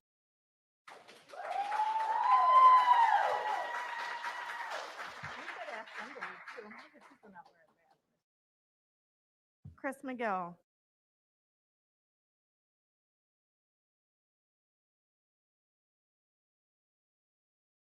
How's it going, school board members? I'm back with my lovely girlfriend, Lindsay New, and my daughter, Adeline, who attends Suntree. I'm gonna have to defend this young man because it was shameful. I was offended. I know I haven't reached out to you or any of you school board members, but I know that one of you school board members recently did comment after Florida Today did reach out to you. But a lot of these parents that have reached out to you, you have not replied back to them. It's funny how you can get back into contact with journalists and news outlets, but you can't get back to parents. But we'll talk about it at a different time. So today I'm here because I wanted to speak about numbers. And I crunched numbers in regards to COVID cases in Brevard County, and I compared them to Pinellas County. Pinellas County does not have a mask mandate for students or staff. Pinellas County has a population of 978,872 people. Brevard County has a population of 615,420 residents. September 7th through the 9th, Pinellas County School had 595 positive COVID cases. September 7th to the 9th, Brevard County Schools had 413 positive COVID cases. Pinellas County has 363,452 more residents than Brevard County. Pinellas County is the 8th largest school district in Florida with 157 schools. Pinellas County has around 104,000 students as well. Brevard County, I want to say, is the 11th largest school district in Florida with 113 schools. Brevard County has around 75,000 students as well. As you can see, Pinellas County has 44 more schools within its county compared to Brevard. Pinellas County has around 29,000 more students within its county compared to Brevard. One would expect Pinellas County to have far more positive COVID cases within its school due to having more students, schools, and not mandating masks, but it does not. 1 out of every 174 students within Pinellas County result in a COVID positive case. 1 out of every 181 students within Brevard County result in a COVID positive case. Data shows masks do not work, nor do they slow the spread. Pinellas County school positive COVID cases have hovered between 54 to 272 over the past week. This is just the beginning. I will continue to crunch numbers from counties within our state of Florida and outside of the state of Florida as well, because people like statistics. It's not the mask that's reducing the COVID cases. It's the treatment being given across the state. That's why both mask and maskless counties are seeing a reduction in the COVID cases.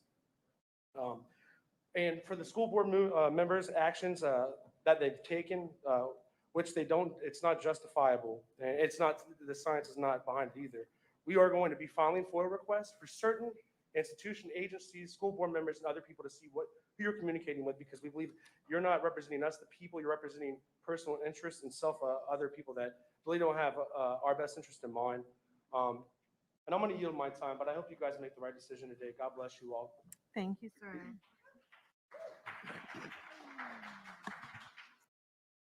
Michelle Beaver and Joey, if you would please put your mask back on, we would appreciate it.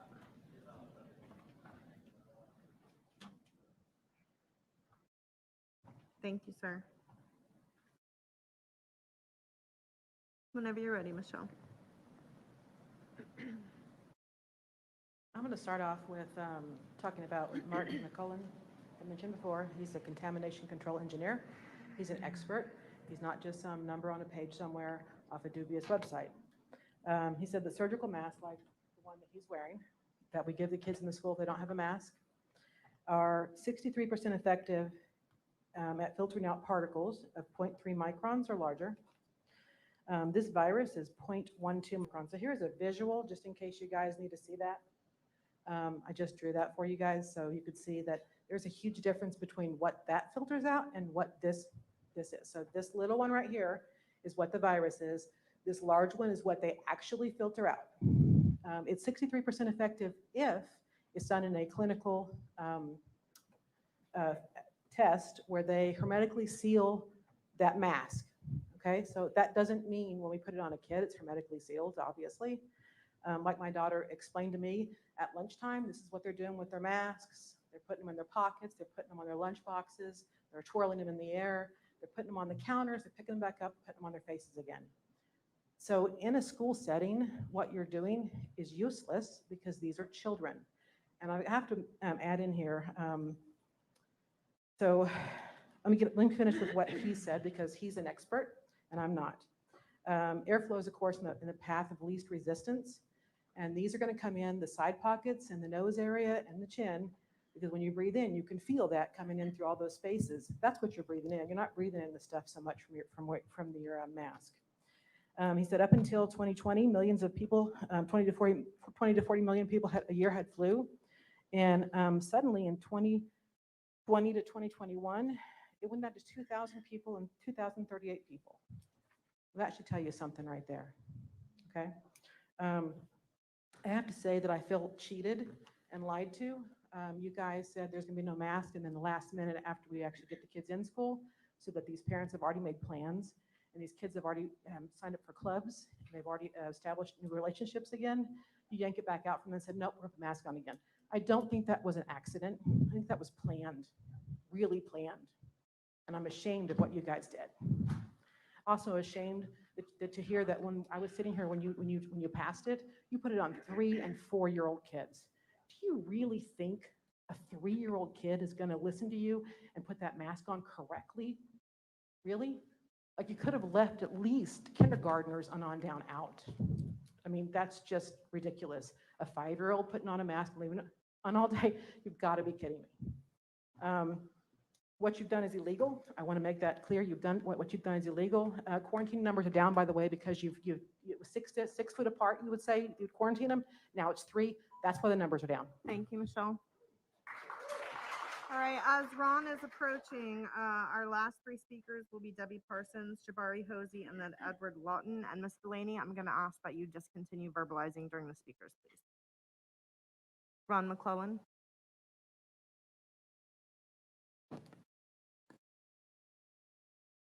Madam Chair, members of the board, Dr. Susan, neighbors, and friends. Here to talk to you about another contentious item. Hold on one second, Mr. McClellan. I think we're going to raise the mic for you. How do we do that?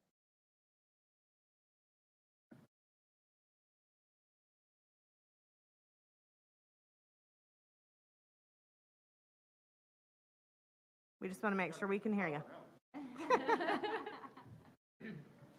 Thank you. Madam Chair, members of the board, Dr. Susan, neighbors, and friends. Here to talk to you tonight about a different contentious topic, critical race theory. Aren't you just thrilled? Okay, everybody don't answer at once. You know, I've been looking at this for quite a while. I've been trying to be intellectually honest and academically correct. And a lot of the noise that I hear on the other side is intellectually dishonest and academically incorrect. Why do I have any authority? Well, I just sent you links to everything that I'm going to be talking about this evening. So is it just noise? No, it's a strategy. It's dog whistles. Well, what's a dog whistle? I define dog whistle the same way as Professor Ian Haney Lopez. Basically, it's a coded message meant to engage and enrage kindred spirits. Well, do I have an example of what that's like? Sure do. 1981, Lee Atwater gave an interview. Now, I'm going to paraphrase what he said, number one, for the sake of time, but number two, not to offend anyone's delicate sensibilities. So effectively what he said in 1954 is that you start off by using racial epithets. 1968, you can't do that. It hurts you. It backfires. So you start talking about something abstract like forced busing, or let's say states' rights. Now you're talking about something abstract. So you talk about these economic things that are so abstract, race comes on the back burner. But the byproduct of it is that Black people, brown people get hurt worse than whites. So now you're talking about all these economic things, and definitely a hell of a lot more abstract than those racial epithets that we talked about earlier. Interesting side note is that the purse holder for Brevard Public Schools promised that he was going to hurt Brevard Public Schools. So what I encourage you, I challenge you to do, starting at this moment, focus on your goal of closing the gap between performance and promise. Just like it says on the sign right behind you. Serve every student with excellence as a standard. We're going to teach history, let's teach it all. We're going to talk about liberty, let's talk about not only the liberties that we have as adults, as grown-ups, let's teach and show our children that they have the liberty to go to school, get their damn education, and not be political pawns just because it's an election year. Madam Chair, I yield back. Thank you, Mr. McClellan. Debbie Parsons.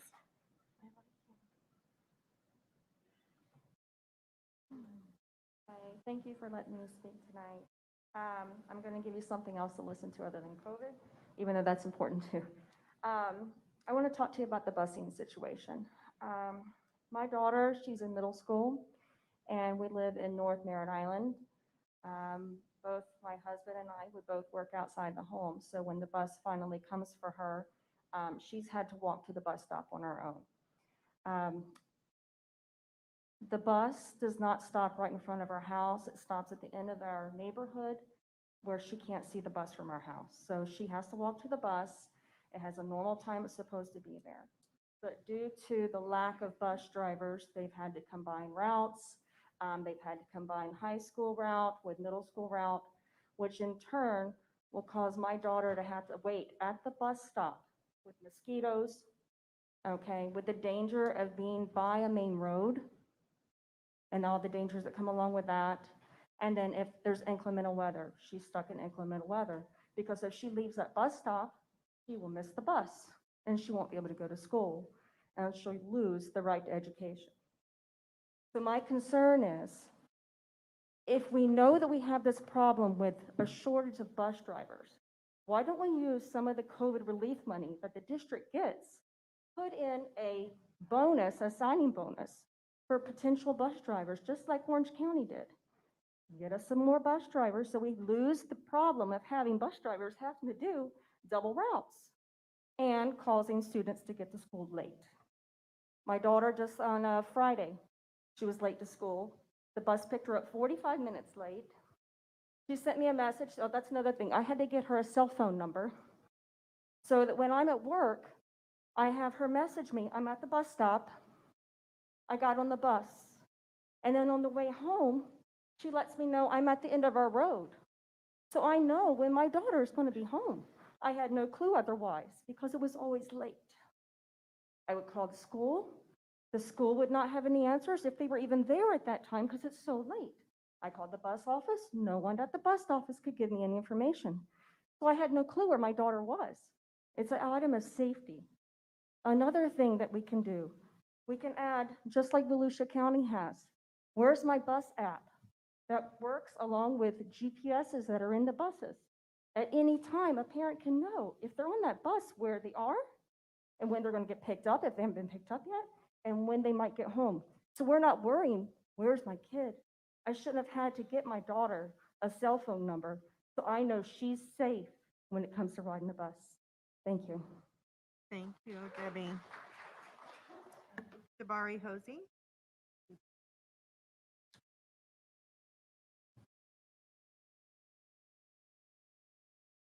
Hi, my name is Jabari Hosey. I'm here to discuss the health crisis we are sadly still in.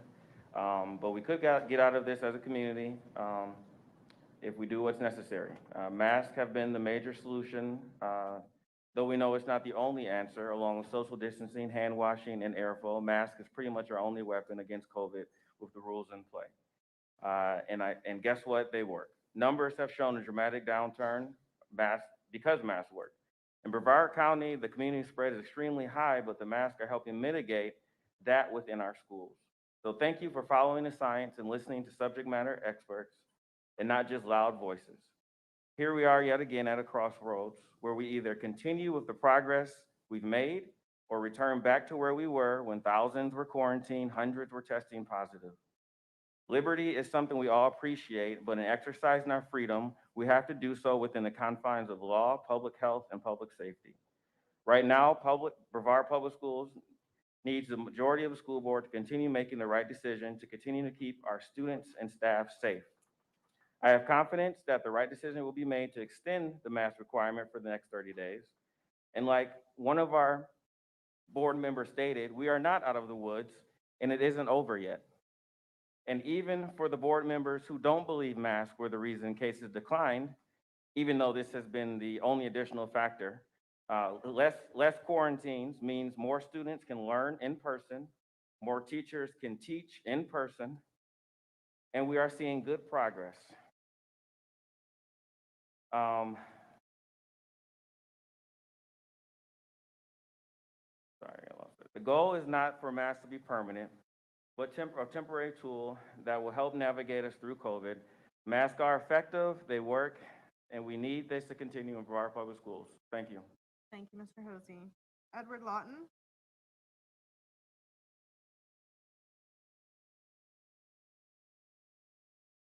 Well, COVID-19, I'm not going to talk about it right now. There's other stuff going on in the meantime, particularly the school lunch program. I just want to address that. I have a child at Jefferson Middle School. Now, they have about 30 minutes, from what I understand, from the end of the class to get their lunch and to eat their lunch and get back to the next class. Now, repeatedly, she comes home, there's not enough time for kids to get a lunch. The lines are very long. They don't have time to get their lunch, let alone eat it. Sometimes they get the lunch and it goes right in the garbage because they have to go. Now, I don't know if that's a faculty thing, if it's, not enough people on staff, scheduling. Something needs to be addressed because, everyone's worried about the safety of the kids and the health of the kids. If they're hungry during the day, they're not getting a lunch, that's a big factor. I don't know if that happens in other schools or if it's this school in particular. Do you have other schools that run smooth where there's not a problem? Maybe you could base something on that. I don't know. This is new to me because we just started in the school this past year, and something that needs to be addressed. So I don't know if there's anything that can be done, looked into, but I'm sure it's a big taxpayer amount of money that is just going in the garbage. I'd like to see the numbers on that. If things can't be fixed on that, I'm sure everyone would be interested in seeing how much money is wasted, how much food is wasted if these kids aren't even getting to eat lunch. So just a little break from the COVID. Thank you, Mr. Lawton. And Mr. Lawton, can I just ask you really quickly, have you spoken with your child's principal on that issue yet? Okay.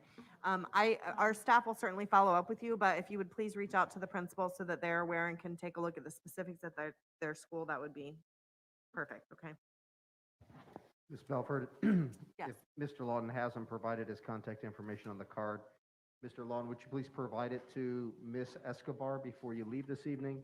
And I will ask our principal from Jefferson Middle School to follow up with you tomorrow. Thank you, Dr. Mullins.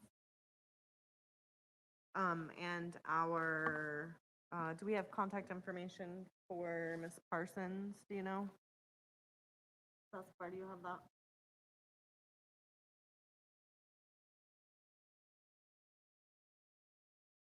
Yes. Okay. So Ms. Parsons, we will ask staff to follow up with you as well. All right, so board members, that is going to wrap up our speakers for this evening. Are we good to move into our consent agenda, or does anyone need a break? All right, then that is going to move us into the consent agenda. Dr. Mullins. There are 14 agenda items under this category. Thank you, Dr. Mullins. Does any board member wish to pull any item from the consent agenda? Hearing none, I'll entertain a motion to accept the consent agenda as presented. Second. Moved by Mr. Susan, seconded by Ms. McDougall. Is there any discussion? Hearing none, please vote. Hey, look at that.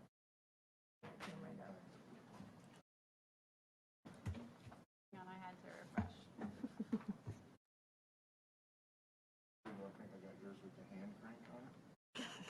There it is. Yeah, there it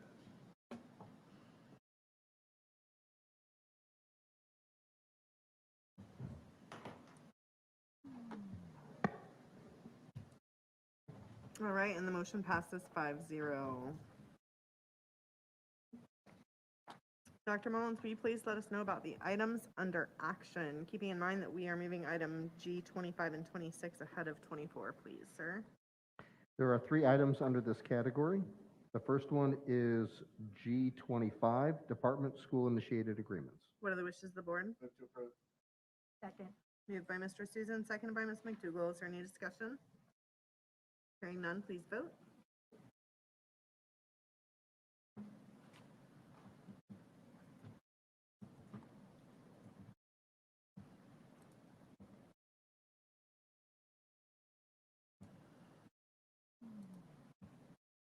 The motion passes 5-0. Dr. Mullins?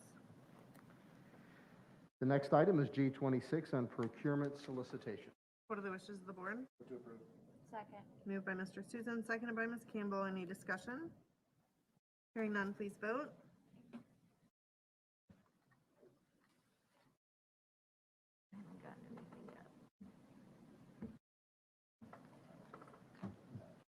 attachments, but nothing else yet.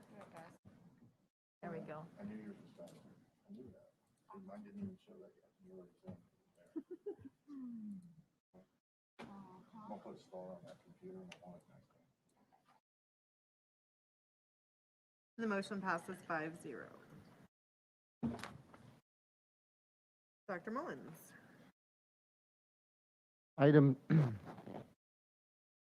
We are now at item G24 on emergency K-12 face covering requirement.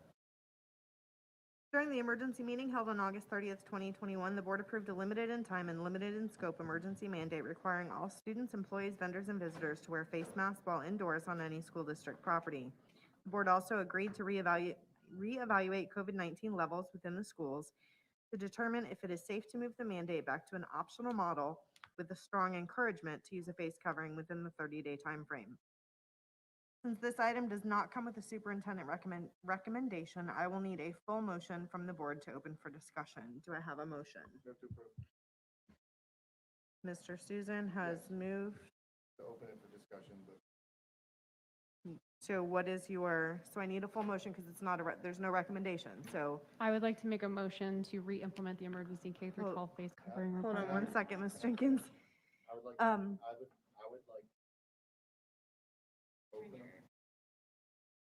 I'd like to open up a motion to add an opt-out into the plan so that we can. So audience, if you all could please stop so that we can get through process. Yep. So Mr. Susan, what I'm understanding is that you are making a motion to extend the current mask requirement with a parental opt-out. Yes. So I have a motion by Mr. Susan. Is there a second? Hearing no second, the motion fails. I'll entertain a second motion. Can we just wait a second? Well, it was a question. I just want to make sure I understand the motion as stated. You actually want to extend it another 30 days beyond the 30 days we're in, but this time with an opt-out, is what you're saying. Yes.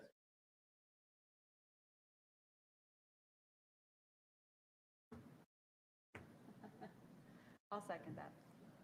All right, so I have a motion and a second. That will open for discussion.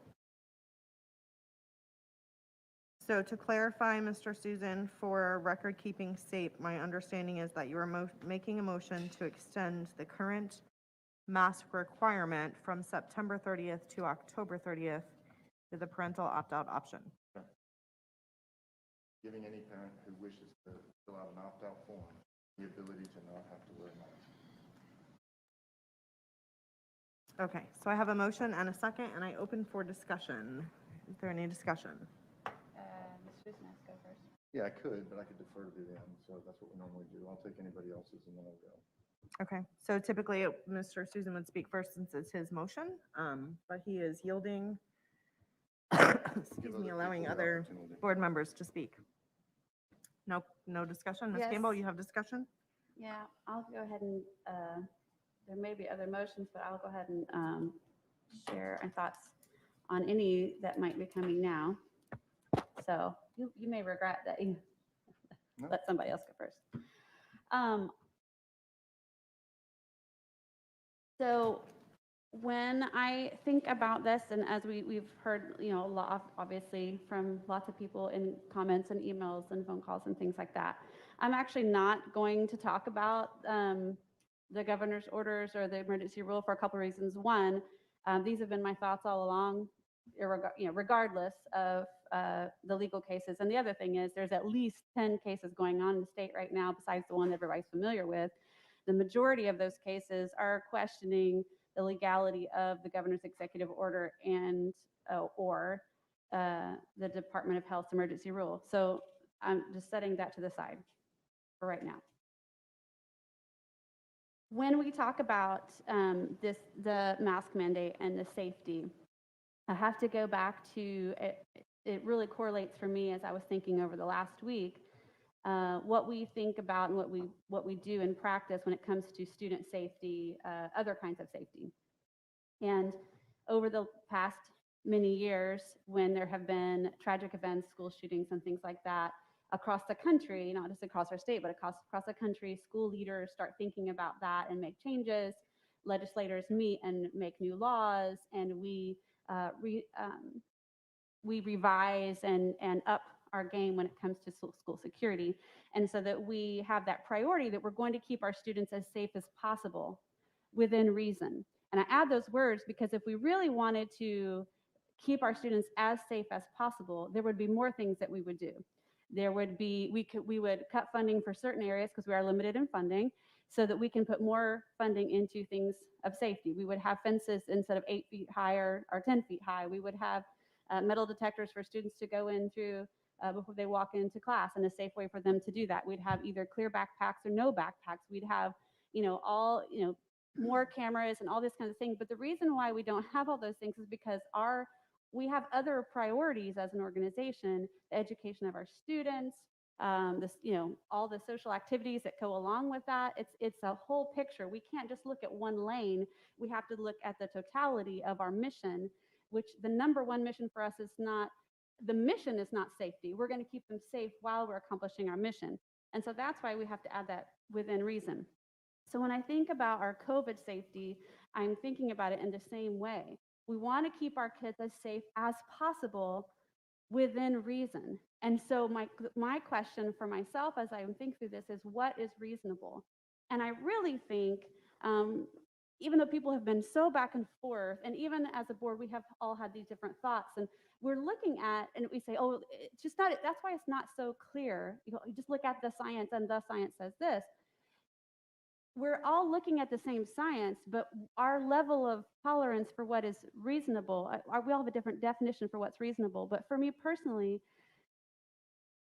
to continue the mask mandate is becoming less and less reasonable.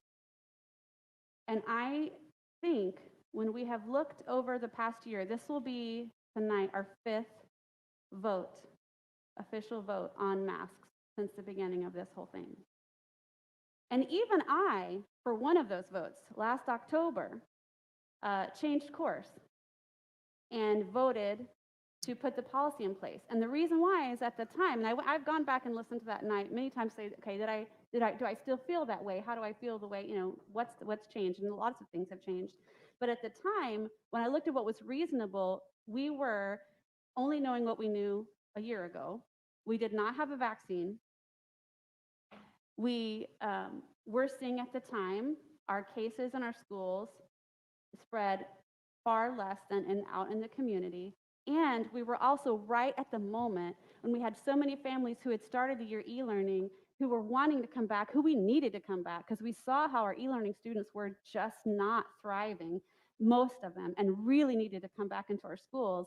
And for us to pull that, it was almost like pulling the rug out from under those parents who were like, I want my kid to be back, but not with that. So we had, so even at that time, I thought, this is reasonable.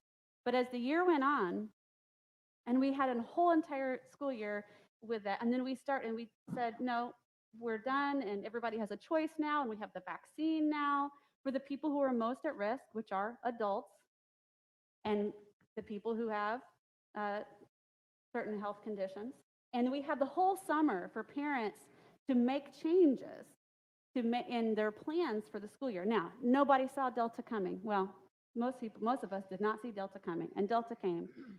But again, to put our students in that situation again, it's becoming less and less reasonable for a couple of reasons. One, some people will say, oh, it's just a piece of cloth over your kid's face. It's really not that big of a deal. As they sit there and struggle to take in the breath, to have to focus more on that breath that they're taking so they can tell us that.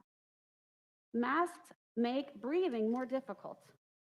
I'm not talking about carbon dioxide studies and all that. They make breathing more difficult. We all experience that. They make speaking more difficult. They make hearing more difficult. And so they make teaching more difficult, and they make learning more difficult. And that is the big picture of what we do, is education. And so it's becoming less and less reasonable. It's especially becoming less and less reasonable for me, considering that this policy is the most restrictive policy that we've had in place. Not only do we don't have the exemptions for the younger students, because we dropped the words that we had last year, and I don't even know if anybody really paid attention to it in the meeting, And I wish I could go back and add these words back in. I don't know if that would have found consensus, but we dropped the words that said, when social distancing cannot be adhered to. And so just understand what that means is any of our employees who work in this building in their own office, not even just in a cubicle, but in their own office, if they're sitting in their own office by themselves, they better have their mask on because that's what our policy says. If a teacher gets to school in the morning and they're sitting in their classroom by themselves, and no students have even been in there to breathe any of the air and let any of their germs in there, they have to have their mask on because our policy says when you're indoors, you have to have your mask on. And so we have the most restrictive policy that we've ever had. And I believe that is not reasonable.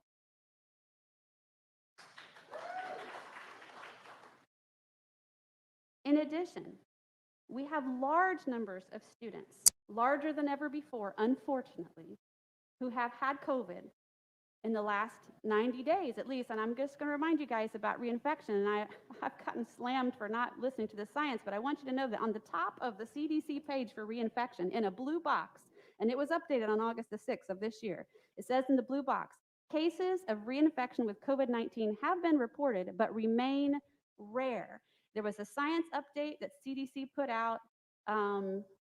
This one was from June. They do them, I think, quarterly. They had top 2 articles, peer-reviewed studies that talked about reinfection being low, the final implications. Both studies suggest that SARS-CoV-2 reinfections are rare events and that persons who have recovered from COVID-19 have minimal risk of reinfection for at least 8 months after the primary infection. The data on reinfection due to variants is still emerging. So that is still emerging. These were studies that ended.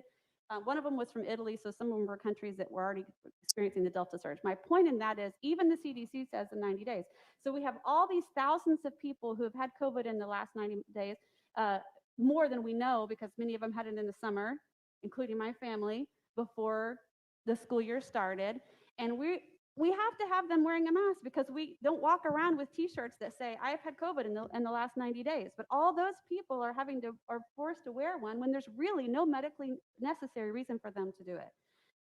So again, it's becoming less and less reasonable. So I appreciate Mr. Susan's motion. I will say my hesitancy is because I just wanted us to let this thing expire and end and go back to where we were. And we're going to have people who are going to continue, as one of the parents said, we want people to do this because they care about people and they care about their, yes, I want them to do that for the same reason. I want them to wear that mask for the same reason, but not, again, I'm going back to my same thing as I felt all the way since last summer, that we don't need to mandate it. And so I'd rather us just get to the point where we let this expire. I certainly don't want us to extend it. I think it would actually not only break the trust of our parents, who it's been hard, difficult for us, over the last few days, especially for administrators. I don't want to say it's difficult for us. I mean, we get paid to get yelled at. Our administrators don't. But I also think that by extending it, we are going to have a hard time defending our position in the letter that our chair and Mr. Gibbs so actually wonderfully wrote. I thought it was a very well written letter, whether I agree with all of it or not, to the Commissioner of Education, saying that we're keeping it, that it's limited in scope. If we go beyond the 30 days, we're going to have a harder time defining that as limited in scope. So I'll stop there.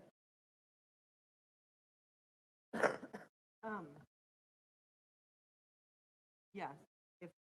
Does anyone else wish to respond to Ms. Campbell? So technically, we should go 2 and 4. Is it just a clarification question, or is it? Real quick, but I can wait until I got it. It's okay. Okay, you could make a note on it so we can follow procedure.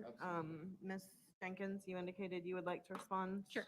I'm going to be pretty quick about this just because of this motion. But,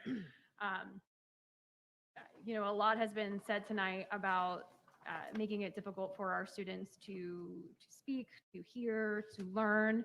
I have a master's degree in communication sciences and disorders. I'm a speech language pathologist. I did that in Brevard Public Schools for 6.5 years. I did it last year when we had a mask mandate in place, like our 180 other SLPs in Brevard County do every single day for nearly 60 to 100 students a week. I do it privately as well, still in a private practice, masked and my students masked.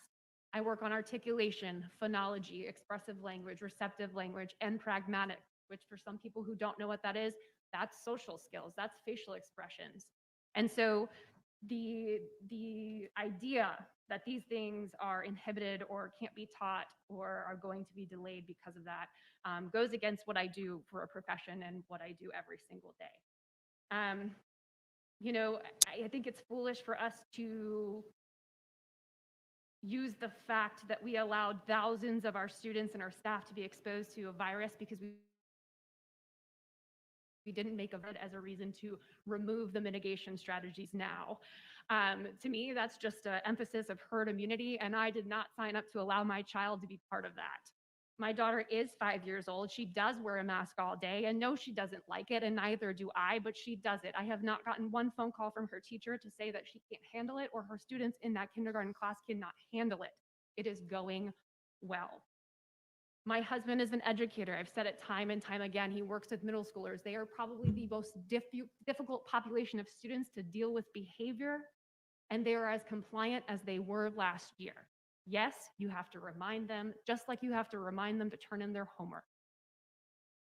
And I have one last question. So I just want to clarify. So this motion is the exact same motion I made back in August that everyone on this board emphatically was against because you said the opt-out was useless. And I'm not going to forget that. And at this point, when our numbers have dramatically decreased, let me give you some concrete numbers. On September 1st, the day after the mask mandate was put in place, so clearly those numbers were not impacted by the mask mandate. That day, we had 1,176 positive cases active and 7,319 quarantines active. Today, we have 194 cases active and 904 quarantines active. That is an 84% decrease in cases and an 87% decrease in quarantine. Yes, our county has seen a decrease. We went from over 700 and 100,000 cases of transmission to about 350 and 100,000. That is a 53% decrease. So we have exponentially decreased transmission in Brevard Public Schools when compared to our county.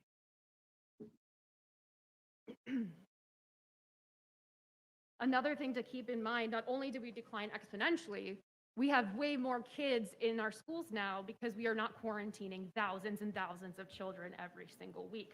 So really, we should have seen equal to the community or even more. And we actually saw a larger decrease. So I am absolutely against an opt-out option, just like every single one of you were back in August. Thank you. Thank you, Ms. Jenkins. Mr. Susan? Oh, go ahead. Say, I'll say. So I also had the same figures with where we were and where we are with the quarantines. And I know we talked at the last meeting about, and we heard from our community that quarantines were extremely high. And parents said, we want our children in school. We want them in school. Why are you quarantining? And with the mask mandate, when people are wearing a mask, everyone is, we don't, and somebody in the classroom has COVID, and people are wearing a mask, we don't have to quarantine those children. So we want them in school. And one of the ways that is helping us have our children in school is our mask policy at this time. Do I want this forever? Absolutely not. Do any of us up here enjoy wearing a mask? No. But I think we can, I would like at least another 30 days to see if we can bring these down. I don't want this forever. We had a mask mandate when we were, last year, when we were at, I think, 8%, 10%. We're way above that now, positivity. And we're thinking about removing it. Wearing a mask is to protect our community, to connect our other people in our area. So when I sneeze or cough, my droplets are big and they're going to be in my mask. But if I didn't have my mask on, they're going to start big and then go small, and then they're easily passed through. So a mask protects my fellow board members, people that I'm with. And I I am not in favor of an opt-out at this time. Mr. Susan. Thank you. What I wanted to do was put together a package of not only data, but also efficacy and also bearing on students, bearing on staff, just like I did when we were doing this originally on August 30th. So the numbers situation, according to the exact same places that I've been quoting from the beginning, which is, and I've actually never quoted outside of the CDC, Facebook pages from our local hospitals and the DOH, and our own numbers, okay? So currently, Health First on August 26th had 291 hospitalizations. Now, September 15th, because they went to a 7-day roll, they have 165, which is down 43%. And once they come out with the 7 days, which I think is going to be tomorrow, I've got indication it's significantly less than that. So we'll probably break 50% from the COVID for Health First. Parish, for their defense, that they said that the reason that the numbers came down was because of the deaths, okay? That's not from what Health First and other hospitals have had, but that's a legitimate argument. Their last numbers showed that they were down 25%. Can't say if they're down or up because they haven't produced those. If you look at the DOH, you can kind of follow some other theories. So I wanted to put that inside there. Currently, we are 48th in transmission rates in the state of Florida. So out of all of the counties throughout the entire state of Florida, we're 48th.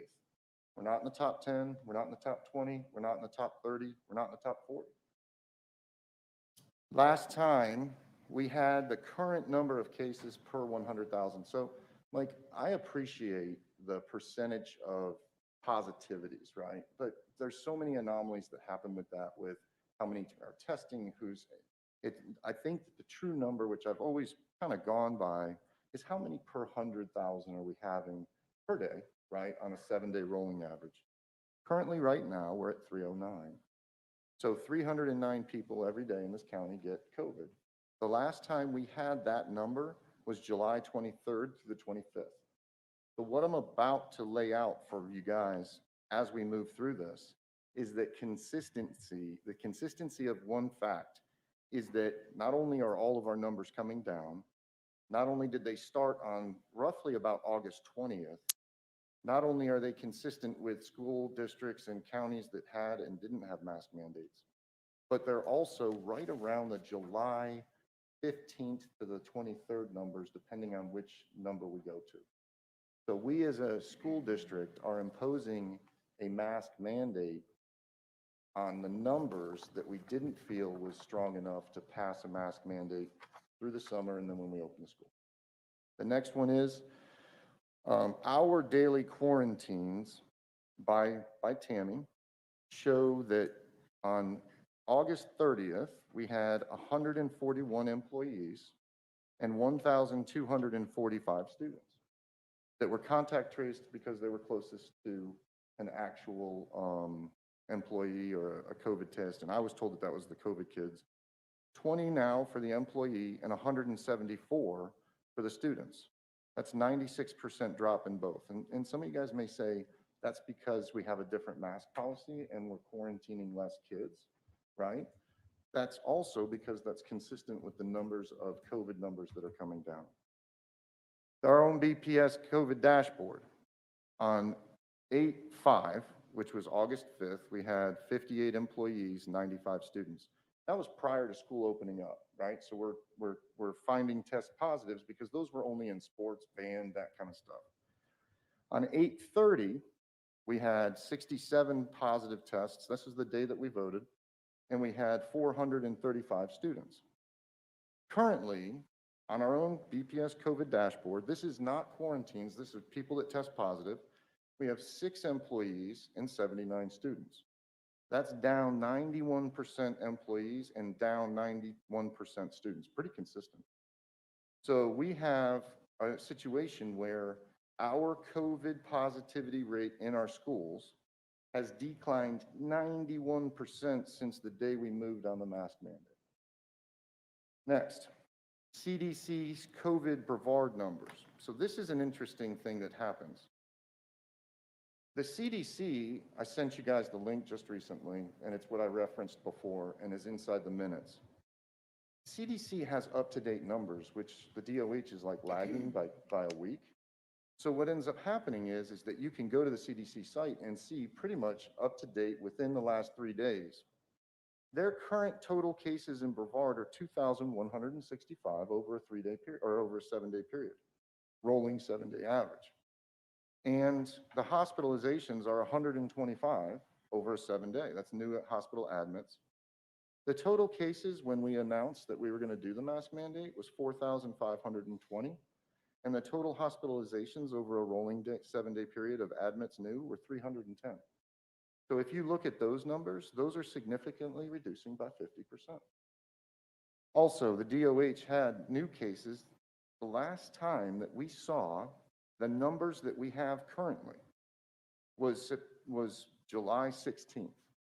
So on the bell curve of cases going up, cases going down, July 16th was the time that we have now. So when we look at our school board members making decisions on should we or shouldn't we wear masks, all of the numbers are coming down. And the last time we had these numbers was consistent with between July 13th and July 20th, right in there, depending on which one you pull. All right, so if you also, there was some kind of look at, there's people that were saying that the masks are the reason that the numbers came down, and it might have some kind of an impact. I don't know. I'm not going to sit and say yes or no, but I will tell you, consistent with every single number that's on the CDC website and on the DOH, whether it's students, whether it's on 12 and older, is that it all started on August 20th.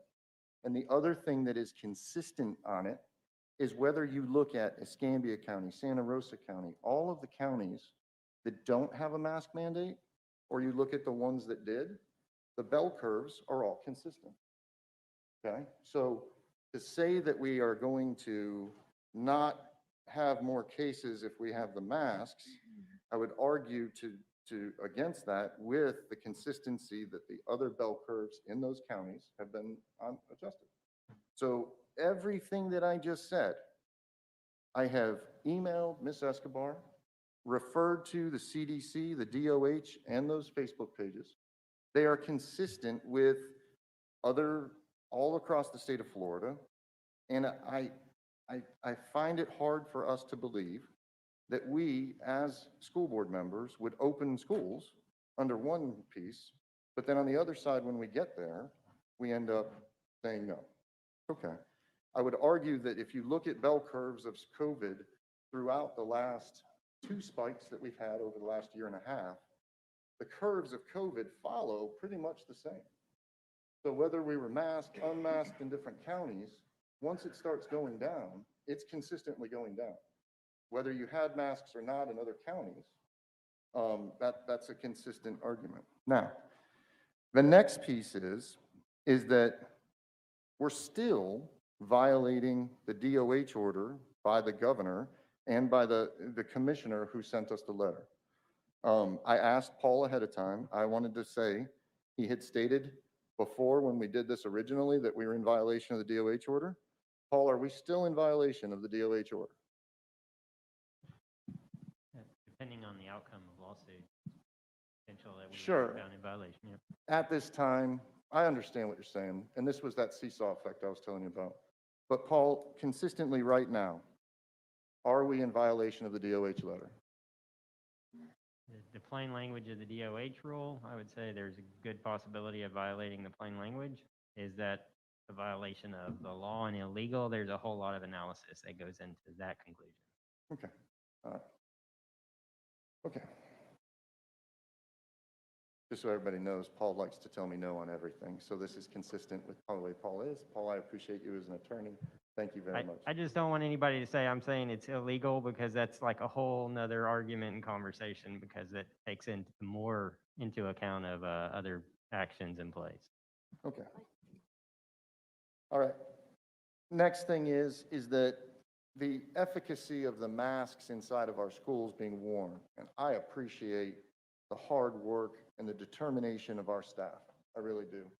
Our principals, our staff are trying to push what our board, with the majority, pushed through.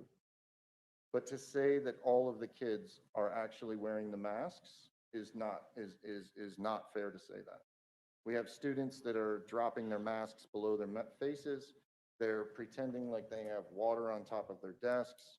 There's consistently not a consistent message of wearing masks. Now, I will tell you, that's not a ding on anybody. That's not disrespectful to anybody. It's just what it is.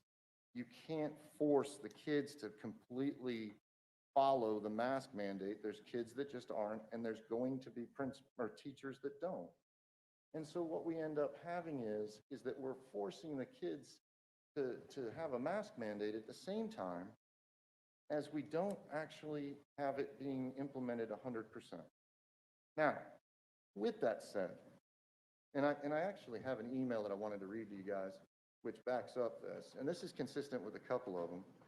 Today, as I was taking my third grader to school, after he was well checked, we were chatting, he's complaining that not everyone wears a mask.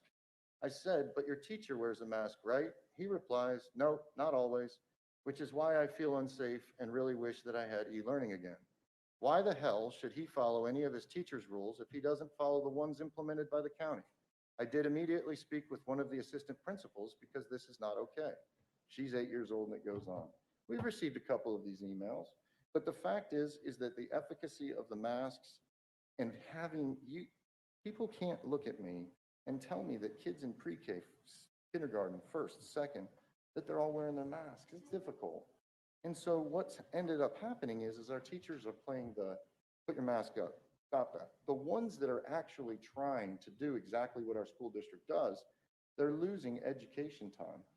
On top of that, one of the things that I am extremely upset about, and I'm gonna follow up with Dr. Mullins on this afterwards, is the fact that I'm hearing that some of our teachers are being told that if they don't follow the actual mask mandate and do it to efficacy with kids that don't want to, that their evaluations are going to be dinged. And I need to make sure that we are sending a clear message that they are to push it. But if somebody's going to turn and start dinging them on their evaluations, that's not fair. The other piece that we have running right now is that we have in-school suspensions for kids that are deciding not to wear it or that are wearing it down below or doing different things. We're losing kids' education and the education of the teachers inside the class while we're trying to enforce this. And I'm not making this up. This is happening in our school district. And anybody that ever says that this thing is 100% being followed is wrong. There's always going to be an anomaly. Now, we can push, and yes, the majority of the board said so. We're going to push and make it happen. But it's not actually 100%. So with a policy that's not 100%, with numbers that are consistent, that it peaked and started coming down 10 days before we actually voted, with bell curves that are consistent with other school districts that have no mask mandate, with the effect of education and the things that are happening inside, I wanted to make a pitch because I did not feel that this board was ready to do no mask. So my thought process was, if I put across this, I might be able to get somebody to vote for a third to give an opt-out. And in the event that this doesn't work, or does work, we can make a motion to actually go the full route. But at least we could get an opt-out. Because if you go with the full route, and then it's voted down completely, and then the mask mandate is implemented, we can't go backwards. So I wanted to make an opt-out, then come to the actual vote if we could on the other one. That's what my thought process was. That's it. Thank you. Thank you, Mr. Susan. Is there any additional discussion, any follow-up needed on that motion? Yes, please. Ms. Jenkins? I just, I find it so interesting because we had a mask mandate in place since August of 2020 and nobody had a problem with the inconsistency of staff and students wearing masks back then. We had it for an entire year. Yes, it's not 100%. We have children in schools. That is not an excuse not to be wearing a mask. I also have an issue with one of the numbers that was presented. We are not in the same place that we were in July. Our cases in July were 100, depending on the day, within the 100 range in 100,000 cases. That was our transmission. It was absolutely not 300. And so that is a huge, huge, huge difference. On Friday, the county had an update with the Department of Health for COVID for Brevard, and they made it very clear. Yes, our numbers have dropped significantly, but 350 on Friday. You say we're 309 today, that's fine. It's still not good. But at the time on Friday, 350 is still in the high risk transmission category. So instead of doing horrendous, we're doing horrible. And so because it's a bell curve and we assume it's going to go down, great, I hope we do. And I hope that 30 days from now, we did go down and we don't need these masks anymore. But what we're deciding to do today, and what it sounds like some people are thinking, is the same thing that we did back in May. We assumed what it would look like in 2 to 3 months. And boy, were we wrong. I wasn't wrong, but the rest of us. Thank you. Ms. Bradford, Can I'd like to, as she got to go, if I could follow one with my follow-up with the numbers, so that I could show what that difference is? Yeah, do you want to hear from Ms. McDougall first? Absolutely. And that way you can respond to both, Yes, sir. Ms. Yeah, McDougall. yes, ma'am. Yeah. so I get concerned because what I have heard from our principals, and I went and visited several of them this week, that they're excited because they're not quarantining kids and more kids are in school, which is great. And if we remember when we didn't have our mask mandate, they were spending, along with many of their admin staff, doing nothing but calling families and saying, come get your kids. You need to be quarantined, over and over again. And they were at their wits' end. I am very concerned if we should remove this, that they are going to be back right where we were before. And then I know Mr. Seuss, I knew another fellow board member has talked about that we are, and people have thrown the word illegal around. I just want to remind us, in this country, we have always had laws that were not so great, and people stood up to them. And we are trying to keep our students and communities safe, and that's all we're trying to do. And I don't think that we always have, that as a state, country, whatever, we pass laws that are in the best interest, and that has been shown in history as they have been overturned. So I just want us to kind of remember that. So. Thank you, Ms. McDougall. Mr. Susan? Yeah, so Ms. Jenkins is 100% right. In July, on July 15th, there were 100 cases per day average. She's right. There's no doubt. And exactly what I said was that on July 23rd, there was 309. So she's right. The data says that in July 15th, July 14th, heck, all the way from July 9th, all the way through to July 15th was 100. And then in July 23rd, it was 300. Now, I'm right, she's right. That's a good point. No. But it also goes into the other point that I made, is that if you look at all of the bell curves throughout all of the COVID bell curves, whether that's whatever county, they go up and they go down, almost pretty consistent. So that's a great point to make, Ms. Jenkins, in that, yes, those days are 100, and then it goes 200, then it goes 300. So if we are following every single bell curve that we have had, consistent with the current one, chances are we're going to drop right there too. That's all. Ms. Belford, may I just really quickly? Also, hang on, I'm not done. I'm not done. I totally understand, Ms. McDougall, the illegal piece. I do. Like, I get you. That is you as a school board member. You're right as an individual, and I support your views and what you make your decisions on as an individual. I do, 100%. I would never take that away from you. That is why you were elected to do that. My only point is that we've never, as a board, made decisions to go against the rules. We've always tried to amend those rules properly. That's all.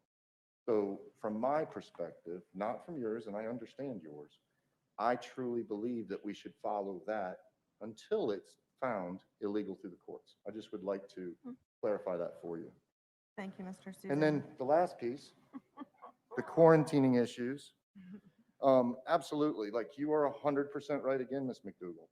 The quarantining policies that we had were 100% difficult and our staff was plowed.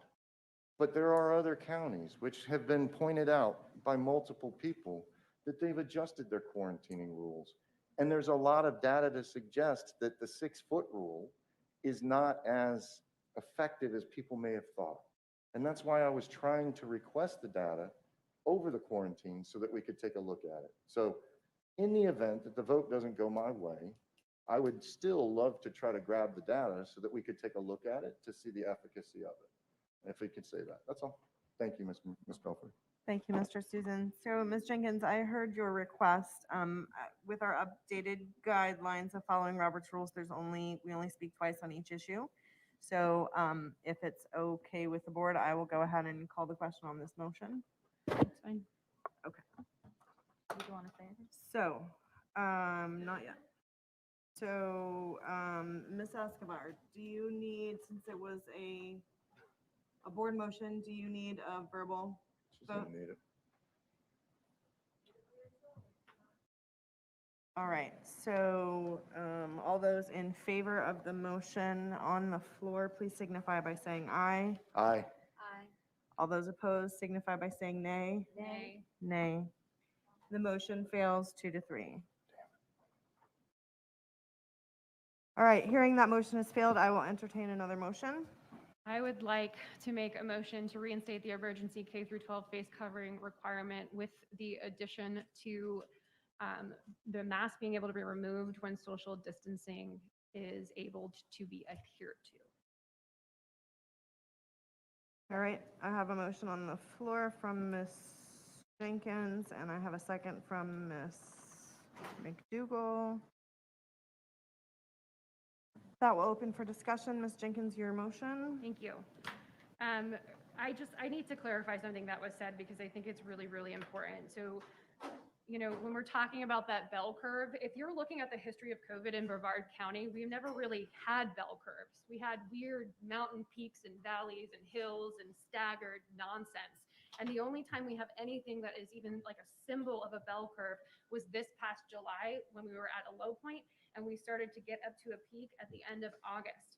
And yes, it's starting to look like a bell curve, like it's coming down, but we have no trend to prove that it's going to continue to go down like a bell because it hasn't happened since the beginning of COVID in Brevard.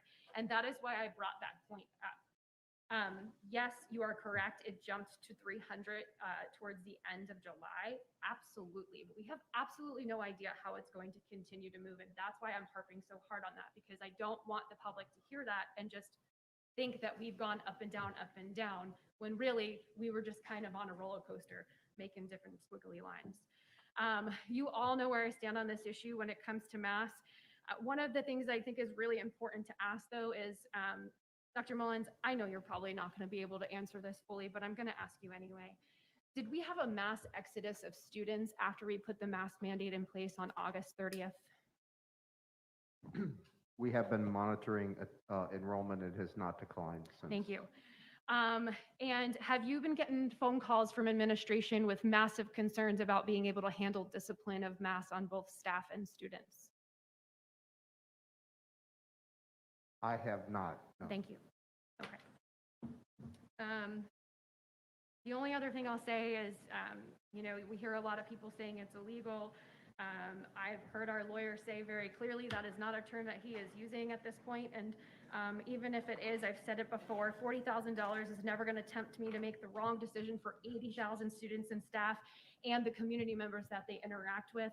And I think that right now we clearly know that these are making a difference. This is not the time to remove them, especially now, as opposed to last year when we have a 30-day limit on it and we have to talk about it again. I think it's really important that we stay on the right track, do the right thing for our students, staff, and community, and talk about it in 30 days. And hopefully we will be at that bottom of a bell and we can just move on from this. So thank you. Thank you, Ms. Jenkins. Is there any board member that wants to speak in opposition? Ms. Campbell? So I appreciate the amendment to add the language back in that we had last year when social distancing cannot be adhered to. I go back to what you were talking about earlier. When I said it was difficult to speak, you said it's not difficult to speak. Here's what I'm talking about. And I've subbed in our schools, filled in for people before we put the mandate in place and after. And before we put the mandate in place, I could, when I had little first graders and we were doing phonics, back up to the chalkboard, take my mask down and let them see my lips and let them hear me also, because it's hard to talk very loudly through a mask all day. Afterwards, when I subbed in a middle school classroom the following week, I couldn't. And at the end of the day, and I'm not the only one, people are doing it day by day by day. Teachers are talking louder and louder and louder, especially the bigger the class or the bigger the classroom. It is difficult to speak. Our numbers have increased, absolutely. And I have shared with several people that, the disappointing thing is we will never know. We really won't. And if we say the people who are trumpeting, it was all the masks, we really can't know that for sure, because our data beyond our county was going down. And Ms. Belford correctly pointed out, the chair correctly pointed out when we had the emergency meeting that our county numbers started going down before we had that meeting. Our school numbers, they had just started going down. They'd gone down 1 week. Our school numbers had not gone down yet. But our very first dashboard after the meeting, which was the very next day, which the mask mandate could not possibly have affected, we dropped from our highest number of 698 cases over 3 days to 435 over 4 days.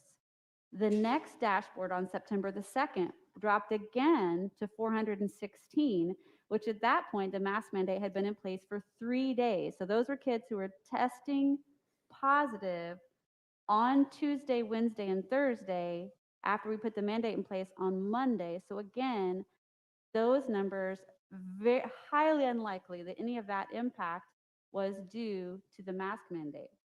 The numbers then, the next dashboard was 118. That was Labor Day weekend. We didn't even get all the cases and tests, but then it went right back up to 361, and then which was still lower, and we've continued to drop significantly. We won't ever really know. But the numbers in our schools, in addition to the county, were already going down. And so as I've also said before too, the quarantines, absolutely. If there's a silver lining for all this, is that we were able to put in place, which by the way, we did not make up.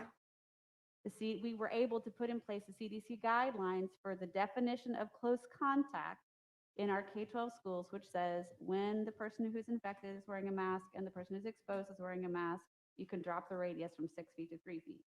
That, we didn't make that up. That was not a BPS thing. We just were finally able to put it in place. I'm sorry, I had to say that because even I heard it on the radio this morning. Where'd they get that? We didn't make that up.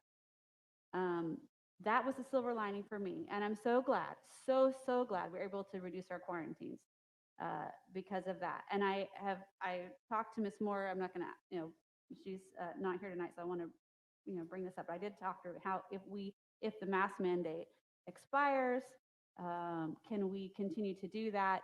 It causes a lot of problems because then who's tracking who had their mask on and who didn't. But then again, when we're down to our dashboard that came out today of 6 employees and 79 students, it's a lot more manageable. And I understand, I hear you. It was ridiculous, and we had a tough month to get through. But we're in a much better place than we were, and I expect us to continue to go down, just like everywhere around the world has seen things go down once their Delta spike peaked fast. Thank you, Ms. Campbell. Any board member want to speak in support of the motion? Or just speak against? Well, if there's no one who wants to speak, and if Ms. McDougall doesn't want to speak in support, then, okay, then Mr. Susan, if you would like to speak against. I was. Okay, so she started out. I just wanted to know. Yeah, we were trying to alternate Yeah, no, support no, no, and I was opposition. just trying to process, I Yep. didn't know, okay. So, again, Ms. Jenkins, you are 100% right. The bell curve, when we had the, before, when we Matt, your had mic's the not on. numbers before. Matt, the- Mike. So, Ms. Jenkins, you're 100% right. If you look at the bell curves that occurred before on the CDC website, they are choppy, right? That's right. But the reason for that is that we were doing daily COVID tests. So it's going to up, down like this. So if you look at that, you can still see some curves. But if you go to the DOH data, okay, go to the COVID weekly COVID-19 data and look where they started putting it as 7-day rolling averages, and you will see very good bell curves. And the reason for that is because they're 7-day rolling averages as opposed to daily averages. So I want you to tell that there's two different types of the data that we're looking at, is that one is daily, which is going to jump, and then one is a 7-day curve. And if you look at the numbers on page 3 of the current COVID-19 weekly situation report, actually page 2, page 3, you'll find that the curves are there. And in actuality, they are pretty close to being a pretty strong bell curve. Yep, there it is. Yep. Okay. So yeah, so I understand where you were coming from, but I would like you to look at the DOH pages 2 and 3 and look at those COVID curves, because you'll find that those are pretty good bell curves. The next thing is that I didn't say that administration was complaining at all. No. I'm telling you that teachers are complaining that they are being told that they are going to be deemed their evaluation if they don't push this thing forward.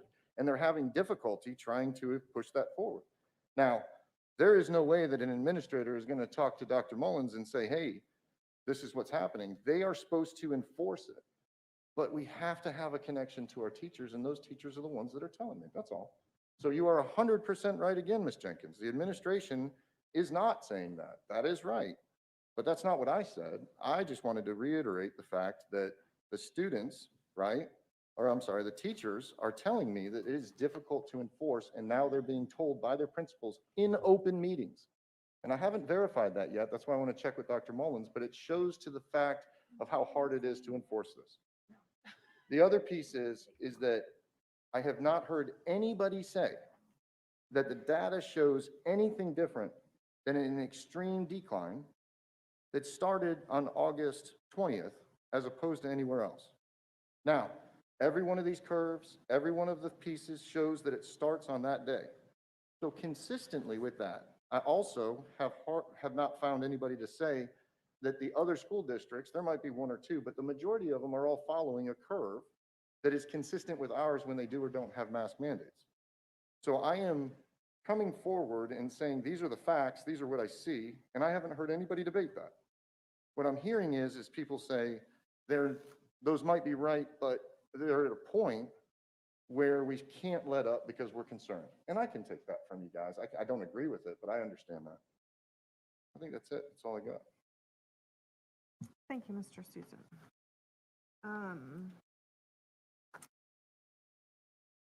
All right, so obviously, like all of you, I'm thrilled to see the promising changes in our numbers in the district as a community. And I do want to address, there's been much reference to our quarantine numbers declining because of the change in the protocols. And I think that is absolutely undeniable, right? We knew the quarantine numbers were going to go down when we changed those protocols. And that was simply by nature of you're going to have less people. You have to draw a bigger circle around the infected student, right? And so common sense tells us those quarantine numbers are absolutely going to go down. However, I would suggest that a lot of our other indicators are looking much, much better than they were as well. You'll probably remember the last meeting I shared that we were experiencing 1,980 positive cases per 100,000 for that week in our schools. And that was as of August 26th. And it was roughly 2.5 times at that point higher than the community transmission level of 735.9 For the week of September 16th, we dropped to 445 per 100,000 in our schools, and our community numbers dropped to 351.1. And that's the week ending the 16th. And I reference that simply because the way that the data is reported by the DOH, it's reported on a weekly trend. And so if you combined our two dashboards for the same period, we have like numbers. Does that make sense to everybody?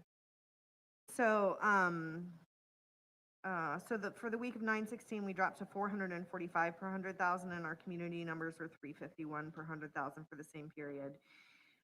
So obviously, we're still outpacing the community with our positives in our schools, but we're much closer to that community transmission rate, which is phenomenal.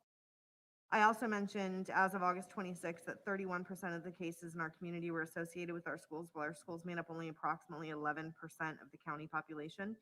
And I am pleased to report that for the week of September 16th, that number has dropped to 14.77% of the cases coming out of our schools, which I would suggest is also phenomenal. While it certainly is easy, and this has been mentioned a couple times, to suggest that community transmission decline is the sole driver of the changes in the numbers, I believe it's important to note that while positive cases in our community declined 16.56% for the week of 9/10 to 9/16, our school numbers declined 41.75% for that same week period, more than double the decrease within our schools compared to the decrease that we saw in our community. And while obviously we see fluctuations between reporting periods, even if you look at our dashboard, you'll see, from the beginning of the week to the end of the week or whatever. If you look at the time frame from August 26th, our community positive cases have declined roughly 52.2% from the August 26th dashboard reporting to the 9/16 dashboard reporting. And over those same reporting periods, our district positive cases actually declined 77.5%. So a significant difference in the rate of decline within our schools compared to within our community. I'm also happy to share that while we do mourn the loss of some of our team members, causing hospitalized numbers to go down in some instances, as of Friday, we were down to 1 student in the hospital and 1 employee in the hospital. And you all may recall that at one point we had 12 employees in the hospital and a handful of students during this time. I won't begin to claim that any of this is solely a result of our mask mandate, as we are clearly seeing a decline in our community spread, but I do believe you can argue it has not, I don't believe that you can argue it has not had an impact either when you look at the difference between the rapid decline in our schools and the rapid decline in the community. So with that being said, and I've been quoted as saying we're not there yet, I'd like to take just a few minutes to discuss the legality of our mask mandate, and that has been brought into question by many. As indicated in the letter sent to the state, it is the opinion of our general counsel and myself, as both of our names were on the letter, that we are in fact in compliance with with all our constitutional duties, the statutory language of the Parents' Bill of Rights, and the Department of Health rule with our current mask requirement, including multiple opt-out avenues. Additionally, there are multiple cases, as was mentioned by one of my peers, at the administrative, state, and federal level that are currently working their way through the system, some of which indicate without a mask requirement, we would be violating federal requirements. And I would be remiss if I failed to mention that the Chancellor of Education, who is responsible for ensuring district compliance in Florida, provided in his sworn testimony that the DOH rule simply provided much appreciated guidance to districts and that they did not have to follow the guidance if they were willing to face the consequences of not following it. So after having said all of that, I still suggest I don't want this mask mandate to be long-term. I'm incredibly encouraged by the numbers we are seeing, but we put a caveat in the policy that when we reach 50 cases per 100,000, that the mask mandate could be lifted without even having to reconvene the board. And the reason that that number was chosen and was discussed at the time was because that's the definition of dropping from high to moderate community transmission. And we've heard all along throughout this that community transmission is absolutely going to impact what we see in our schools. So I will support a 30-day extension of the mask mandate until October 30th, or when we reach that threshold, whichever comes first, as the policy states. I don't think it requires a change to the motion. The only question that I have, and I don't know, Dr. Theddy, if you can answer this, because the motion on the floor goes back to social distancing, providing an opportunity for masks to be taken off indoors. On the CDC exception for K-12, it states, in the K-12 indoor classroom setting or a structured outdoor setting where mask use can be observed, the close contact definition excludes students who are between 3 to 6 feet of an infected student if both the infected student and the exposed student correctly and consistently wore well-fitting masks the entire time. So my question is, you know, part of, we've talked a lot and you know, I'm so thankful for the varying perspectives of all of us up here and the obvious commitment to doing the right thing, even if we see that the right thing to be done is different. My concern is you know, each and every one of us talked about the importance of being able to educate our children, to continue to provide that educational support. And I think a big part of that is the decrease in our quarantines. So my question is, do you know, Dr. Theddy, or perhaps Ms. Jenkins, if you had an opportunity to speak with Ms. Moore prior to this in preparation and would like to weigh in, if we move to allowing masks to be taken off when social distancing can be maintained, do we then have to go back to the 3-foot or the 6-foot quarantine number? As I understand from discussing with Mrs. Moore, we would go back to the 6 feet quarantine, what we were before we had the mask mandate in place. Okay, thank you for that clarification. Ms. Jenkins, you look like you're signaling. Did you have Yeah, something to add? I have like a little bit of a follow-up to that though. So when you say that we'd have to go back to the 6 foot, is that if that student was on, or staff was unmasked, or is that just overall for everybody? As I understand it, if we do not have a mask mandate in place, we are at 6 feet. All right. So to be clear, my understanding was that if you were socially distanced and you were unmasked and for some reason you came together, my assumption was then those would be the ones taken into consideration to bring it back out to 6 feet. So that's different. So thank you for asking that. Yeah, Yeah. so I think that's an important point of clarification because you know, I want this to go away as much as everyone, and I am super, super hopeful if we continue to see 50% decreases, we will be at that 50 per 100,000 in virtually no time, right? And that is truly my hope. But what I don't want to do is to support a motion that's going to make us lose the benefit of our quarantine So can I protocols. amend that or no? Was a point of clarification.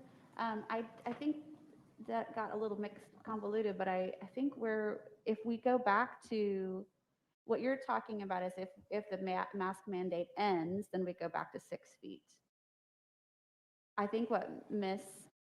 Jenkins is asking is if we continue with the mask mandate, but just put back in the language of if you're 6 feet or more apart, you can take your, like we had last year. Does that void that?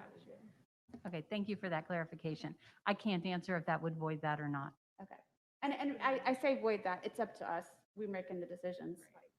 Those are guidelines, not rules. So. Okay, so is there any further discussion on where we are? Ms. Jenkins, you had requested if you could amend your motion. So Mr. Gibbs, can she offer an amendment? She can't, well, she can make a new motion if she wanted to, but the amendment, I would prefer to come from someone else. But just to clarify, you said October 30th, 30-day extension would be October 29th. Thank you, October 29th. So can I? So do we need to take a vote on the motion that's on the floor and then allow another motion to be offered if that's the Somebody avenue? can make a friendly amendment if Ms. Jenkins is open to it to, I don't know what the modification would be, to modify the 6-foot language, or so like if Ms. McDougall or So we Ms. would have to Campbell change or what, somebody though? that What would wanted change to it? amend or make a friendly amendment. they could make a friendly amendment if Ms. Jenkins would accept it to modify it so that it was accepted. Okay. Did you all understand that? Yeah, but I'm not sure we need to I don't know make if we need to. I That's don't what know I'm if we confused need by. to. You should just kill the amendment, offer up another amendment, have it done. Okay. But except for if we don't, if nobody really wants to make, the motion, can you reiterate, Ms. Belford, what the original motion was? Yes, the motion made by Ms. Jenkins was to extend the mask mandate for 30 days, requiring masks indoors except when social distancing can be maintained. Okay, Mr. Susan has called the question. Do you need a voice vote, Ms. Escobar?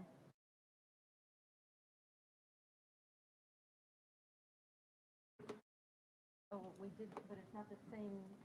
She's ahead of us. Oh, she already put it in there? Oh, Really? wow. Hold on, I'm not there yet. I think my No, I computer's don't think asleep so. though. Want to see it? Well, it's after refresh. I'm confused though, because I don't See? think we have There to it is. change anything. It's not, mine's not there. Mine's not, is yours working? Yep. No, Katie's works. I like- had to refresh. I refreshed. I can't even get down to mine. Katie's just blessed. I'm just letting you know I can't even get to mine. You don't have a slider on the right? Oh, no, it's all the way down. All the way down. That hasn't been moving for Use your roller thing, it won't go? Here, look, here we go. Oh, come on. Look, there's that one, there's that one. I don't know what to do. Refresh, come on. Here we I go. I don't mind. I mean, Pam, can you vote for me if I tell you what I want to do? No. I can't get down there either, and I'm I sorry know about that. I just can't get to it. I don't know. Nat, I know what you're talking about. I can't either. You're on mine. Maybe I'll vote for you. I can't, oh, never mind, I'm lying to you. Here we go. Hang on a second. Jeez.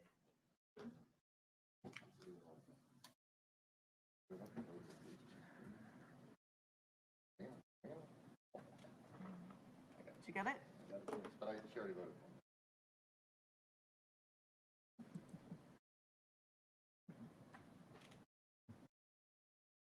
Okay, and the motion fails 2-3. All right, so I will open the floor for an additional motion.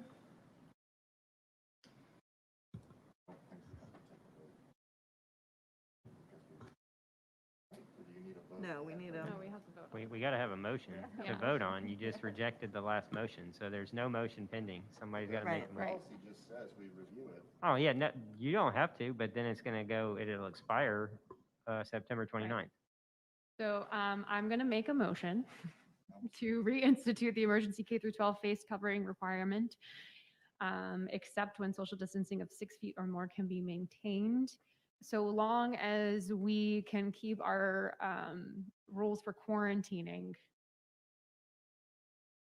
that we have in place now. So if both parties are masked within 3 to 6 feet. If they are unmasked, we have to revert back to the 6-foot rule. Just So, clarification, you said reinstate, where you meant extend? Sorry, sure. Yep, totally. Hold on, I need a second. Second. Okay, so I have a motion, and Mr. Gibbs, you're comfortable with the motion on the floor? With substituting reinstate for extension. Okay, I am substituting reinstate for extension. extension for reinstate.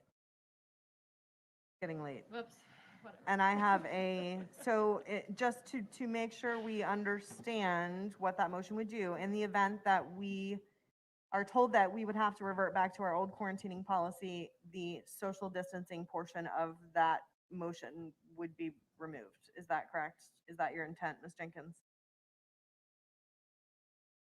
I don't understand. Could you read the motion just one more time for me? Who, him? Oh, Your motion, go for it. okay. Okay. I want to extend the emergency K through 12 face covering requirement, except when social distancing of 6 feet or more can be maintained, with our quarantining rules being the same as they are now if both parties are masked. If they are unmasked, then it has to revert to the 6-foot rule. Does that make sense? So is everyone clear as to what that is on the floor? Okay, so, Dr. Mullins? I just, with the assistance of Dr. Teddy, I just want to ask some clarifying questions so I understand if this motion is approved, what the expectations are of staff. I think it's beneficial for all of the board to make sure we know exactly what this means moving forward. Can I clarify that I have a second on the motion prior to opening it up for questioning? Because I'm with you, absolutely. I just want to make sure, Ms. McDougall, with the clarification on the motion, are you still offering a second? Second, yeah. All right, so I have a motion on the floor and I have a second. Dr. Mullins, if you would like to clarify or request clarification. And Dr. Teddy, I'm going to ask, you know this better than I do, so I want you to listen carefully and make sure I cover all possible scenarios so I can give, if it is approved, correct direction to our staff. If students are socially distanced at least 6 feet with supervisor approval, they can remove their mask.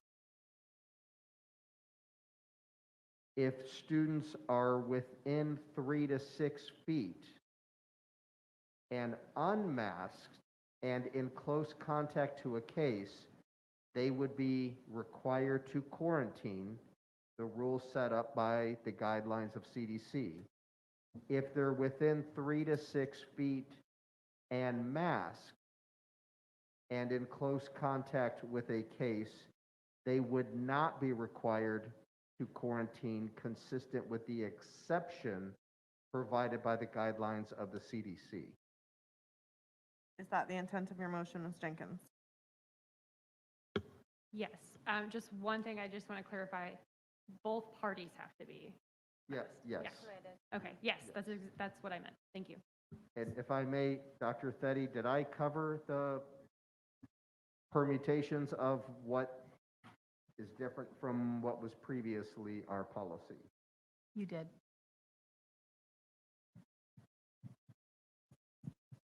Ms. Campbell. So on that note, I think what Ms. Jenkins is trying to put out is that we continue our quarantine practices as we have now.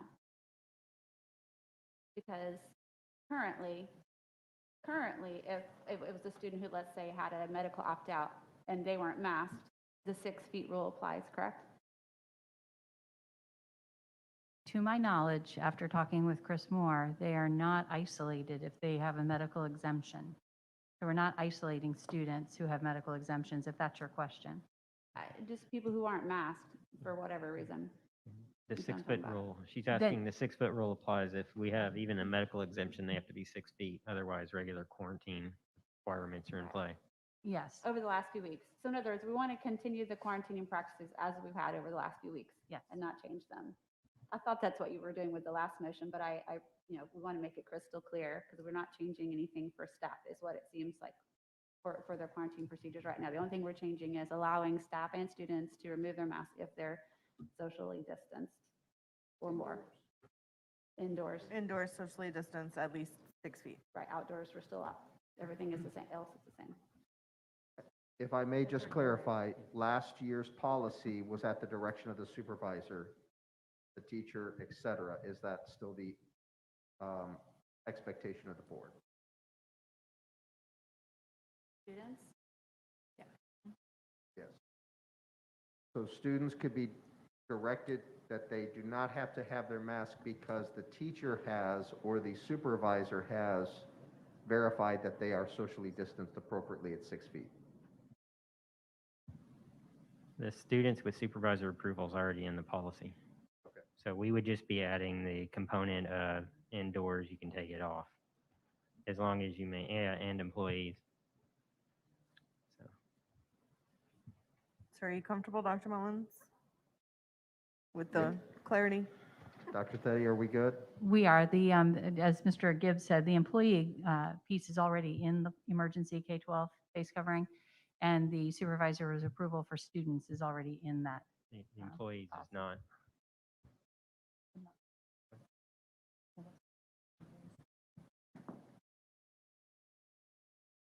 So I'm going to ask again, you're Dr. Theddy, Dr. Gibbs, you're good, or we need additional discussion? I'm good. Did I say Dr. Gibbs? Did I? No, Mr. Gibbs, whatever Dr. he wants Fetty, to Dr. say. Mullins. Okay, is there any additional clarity? I'm good, thank you. Okay, is there any board member who wishes to speak to the motion on the table? You would like to, Mr. Susan? Okay, go ahead.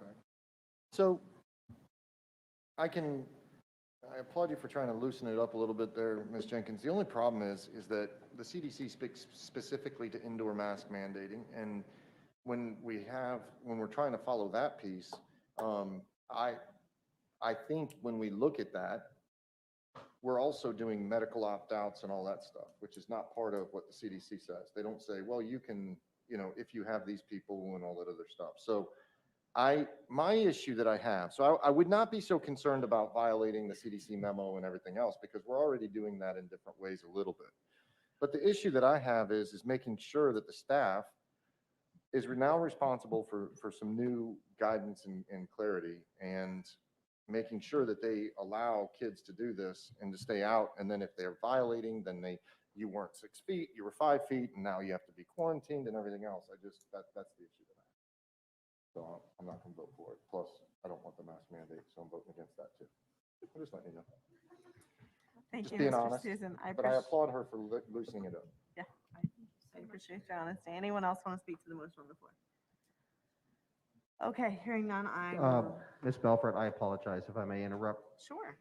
Just, Dr. Theddy, did we clarify the employee-related? Yes, issue? Yes. employees are covered under her motion as long as they're indoors, anybody 6 feet and maintaining that distance can be unmasked. They're not in the emergency policy. I Yes. was looking at the wrong piece. My apologies. So Dr. Theddy, are we good on exactly what the intent of the board is moving forward if this motion is approved? I think so, yes. Okay. Thank you, Madam Chair.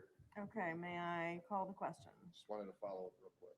Mr. Susan. The issue that I have is that we're passing a policy without actually knowing what is possible or not. We haven't gotten clarification of it. And it's kind of like I have extreme issue with setting precedent on passing policies if it's legal over here and then coming back. So that's another reason I'll vote against it. I think that actually I think we removed the if it can be done. I think the motion was, this is what we're doing, that we can, and that we continue. I think we took out the if it can be done. Okay. Correct? We make the rules. Okay. All right, may I call the question? Yes. All right. Please vote.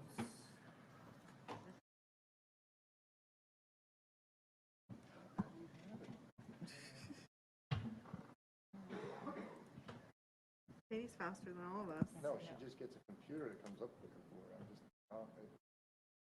It's okay. I got you.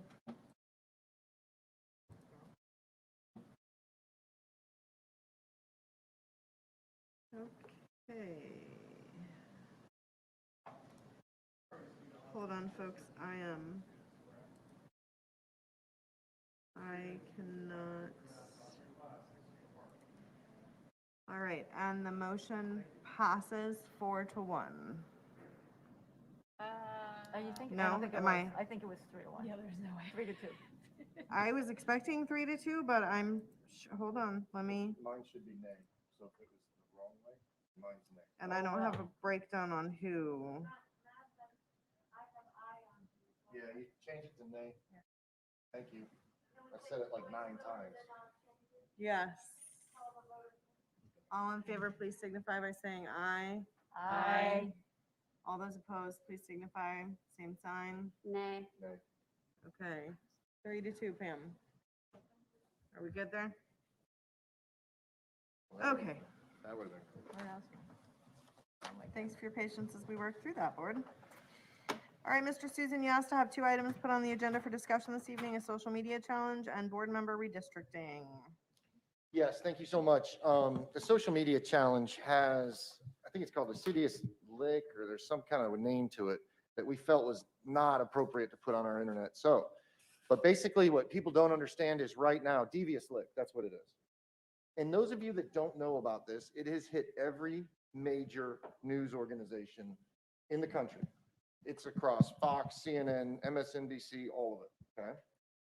What it is right now in our county is we have students who are running into the bathrooms, ripping off toilet seats for whatever reason they want to touch a toilet seat. It's disgusting. And then they take them home with them and take pictures with them. They're destroying soap boxes. They're doing all these other things inside of our bathrooms and across campus. I had one of our teachers had their laptop destroyed. They're taking stuff off their desks and everything else. Okay. So I wanted to have this discussion to set direction, because if you are a thief of school board property, teacher property, or anything else, I want our principals to know that you can expel them, because that's what we should do. So it is our policy consistent. And the issue that we have is that these kids think that this is funny, right? So unless we set direction that we are going to firmly say that we are going to expel these students and this is wrong, and push it out on social media so that the parents know. There's a lot of parents that didn't even know about this. There's a lot of people that don't know about this. So the issue is my daughter came home about 2.5 weeks ago, 3 weeks ago, and told me about it. And I was like, yeah, whatever. And then all of a sudden, my principals, I checked in with them and they said, absolutely, this is a bad problem. At Vieira High School, there's situations. And in some of our principals are forced to shut down bathrooms, except for like 2 of them. The kids from around the entire school are coming in and trying to use 2 bathrooms. And then we have staff monitoring them. It's ridiculous. It's stupid. I mean, I've never seen anybody want to go steal stuff out of a bathroom. I mean, these kids COVID has really messed with our kids' heads. So what I'm trying to do is make sure that our principals know, which is probably consistent with everything else, but it might need a board direction, that they can expel these kids for doing it. And then I'd also like to allow us to offer up a reward for kids who turn in other kids that are doing it. I'd like to do that. So the first piece I want to do is, I want to say, is that consistent with our policy, Dr. Mullins, that if they deface or steal or do something to both teachers and school district, we expel them? Yeah, our discipline plan absolutely supports the district taking actions that can include suspension, investigation, and expulsion? leading to that is related to vandalism and/or theft. We have a due process that is built into our discipline plan, and I can assure the board that our administrators have received full support in holding students accountable for their behavior related to these incidents. Okay. So if that's consistent, then I don't have to say anything, but okay, go ahead, Mr. McDougal. Mr. Susan, this has been in the news. It's from TikTok. Yeah. It's a TikTok I'm glad challenge. you know TikTok. Hey, I'm with it. I'm telling you, like, I'm not on it. And I was like, geez, Mr. McDougal's more hip than I am. This is cool. So it's a TikTok thing that's going across the whole country. Yeah. And I know that people have pressured TikTok to take this down, but this is what's going on. I can't say it makes any sense to me at all. And yes, we do have a policy for that. And I would not want to have rewards for people to tell on other people. It's just, It's effective, offering up So- rewards for people to turn in murderers and everybody else. Well, and I'm not sure, and I don't know, Joanne, if you can answer this, but we have our Speak Out hotline and our not our Rave app, but what's our P3 app, Campus P3 app, where they certainly can report. I don't know if there is, Joanne's giving me a head nod, yes, that certainly they can report through that, and they may actually get money through Crime Line for reporting a crime on our campus. So we would encourage them. Does the sheriff pay for that? Does the sheriff pay for that crime line? The award. Oh, this is great. This is great. Yeah, This is so awesome. those, as our K-9 officers go out and promote that P3 campus app and the crime line, and for any parents or students who are listening, I would encourage you that is completely anonymous. You don't give your name. What happens is if you give information, they give you a secret way to go and retrieve the funds, and so you don't ever have to even submit your name. So completely anonymous, and you can certainly let us know if you know that your peers are doing things like that in our schools. We would encourage it. Ms. Campbell. I'd just add our thanks to district security who have been combing social media and actually finding some of these if any of our students post it. So I don't think students at 9:07 on a Tuesday night are probably watching the school board meeting, but if you are, or your You'd be parents are, surprised. You'd we be have surprised. people working for us who are scouring social media and you'll get caught and should. And I was, as you were talking about that, I think we have a point where things rise to the level when we do our expulsions here of major campus disruption. So it goes from, where normally stealing, a soap dispenser would, because it's a low cost, would not be, but when it causes a major campus disruption like it is now, where we're having to close down bathrooms, then that ups the ante for the level in our code of conduct. That's correct. Laptops. Laptops are Stealing not a people's small stuff on dollar the item. table. Well, that's ridiculous. Yeah, no, I Well, agree.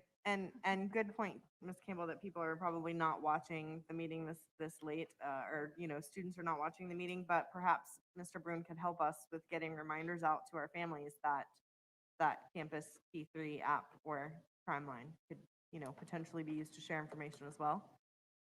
Because you're right. Thank you for the correction on that. Probably did very little good sharing it at this time of night with anyone. Yeah. I can't believe somebody would steal a toilet seat for crying out loud. Or a sink. I think that we should have the canine units. I don't know, forget it. I just think this is disgusting. So that's it. We're good. We're gonna offer up the money through the hotline. We're gonna catch the kids and we're gonna finish this thing, right? There you All right, good. Next. So I discussed before about board member redistricting. So we had talked before about, hey, we're possibly doing this. I put this on here just so that I could say, I'm going to bring forward a couple of proposals at the next board meeting that we could look at, right? I wanted to give you guys enough time so that we could really think, yes, we would like to, or no, we wouldn't like to. I will be bringing forward one that just says whatever the county puts together, we follow. And that's it. So whether it's crazy, member, meandering, whatever those things are, that we follow that. The reason is I meant to say not meandering, but deciding on who does it, because the bottom line is that right now, the supervisor of elections is going to have to reset a bunch of precincts, the rezonings and everything else. And if we're consistent with the county, it opens up for transparency for our voters. That's the first level. The second level is that if you guys weren't interested in that, then I would like to propose cleaning up some of our districts that are gerrymandered. I'll flat out say it. You look at our districts that I have between, I think you and I, in Rockledge, it's a big zigzag, right? And I brought forward all those other issues before. So maybe there's an idea that we can clean those up to at least make them consistent with some of the other precincts that are straight lined. And what I was going to do today is hear from you all if there's concerns that you have over either of those that I might be able to do the research and put together so that when I'm coming back in 2 weeks, I can possibly answer some of those questions. That's all. Like there was one that said, well, what if we have two of us put in the same district? That was a great question.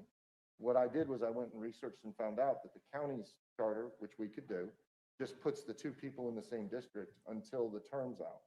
So same as Jenkins and I got put into the same one. I'm not rerunning. I'll say that again. I'm not rerunning. But the thing is that she would then, after my term's up and her term's up, she would just become that person running in there. Does that make sense to you? So there's no conflict we can work through if there's two board members in the same one. That's all. And really and truly, this just comes with transparency and clarity, and actually saves money for the taxpayers on the voting precincts. It does. So does anybody have any questions or concerns or Just anything to before I bring it to 2 clarify, weeks? the statute says you cannot move lines that unseat another board member, so you could not combine two board members' lines. You'd be in Which violation of it. statute? I believe it governs school districts. Our policy. No, it's state statute. Well, Says we you can cannot, draw you can't lines then. unseat a sitting board member It's by not- drawing the line. Right. You're not unseating them. You're not taking them off. You're combining districts and continuing them. It happens over at the county. And I can look at it, but if that's a concern still, I mean, look, I'm all about it. What I'm trying to do is say, here's an idea. I'd like to hear what you guys have. and then come back in 2 weeks. So, Ms. Campbell, you had said something. Yes, I have some issues, same issues I mentioned before. Mr. Gibbs just touched on it. The reason why it would unseat, and I'm the member that would be unseated because I believe both Ms. Jenkins and I live in County Commission District 3. You know, I live in County Commission 4. okay, well, I'm in 3. You guys are both in 4, but District 3 does run, 3 and 5 both run within District 5 school district. So there is potential for me to be unseated, but it's not about me and personally. But what it does is it would make that board member, if you did something like that, it would make one of the board members have to. We've already had 2 school board members in the last few months across the state removed from office because then they were living outside of their district. And one of them was living just across the street. And they were removed and replaced, including our former chair of the Central Florida School Boards Coalition for Marion County.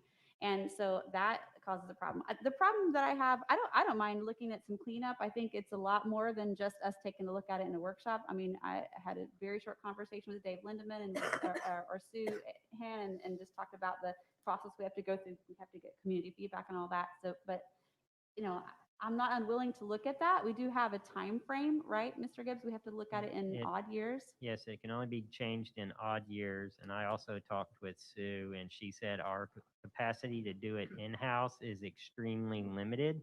If all we were doing were moving lines over a couple neighborhoods, they could probably do that. Anything more extensive they would need to go outside for a firm. Districts that are doing that now in the state are estimating $100,000 to $150,000, depending on how many community forums you want to hold around the district. But there's another, I've been looking at this since Mr. Susan brought it up originally. There's other statutes in play, such as the federal one person, one vote doctrine. And there are percentages that are in play there, such as if you're under 10%, you're presumed to be in compliance. If you get into the 10 to 12%, they'll assume you're still good. But as you get closer to 15%, you have to start having really good reasons to justify that. Right. So there might be some basis to look hard, depending on, I have not looked at what the census numbers are for our district broken down, but I know the old data before the census numbers came out, we were getting close to 10%, especially with, I believe, Mr. Susan's district and some of the other districts. So we might be getting into that zone where maybe not for 21, given the time frame, but around 23, we need to start looking hard at potentially redistricting anyways to get back down under that 10%. All right. Thank you for that. So I'm almost done.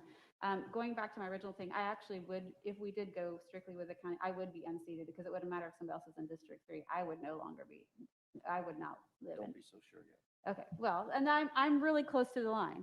But my problem with adopting, saying with the idea of just saying, hey, we're going to follow commission lines is they have a meeting in a few days, I think Monday maybe. They have 2 meetings in October that I saw on the calendar, a couple meetings in November. They are very far from making their final decision.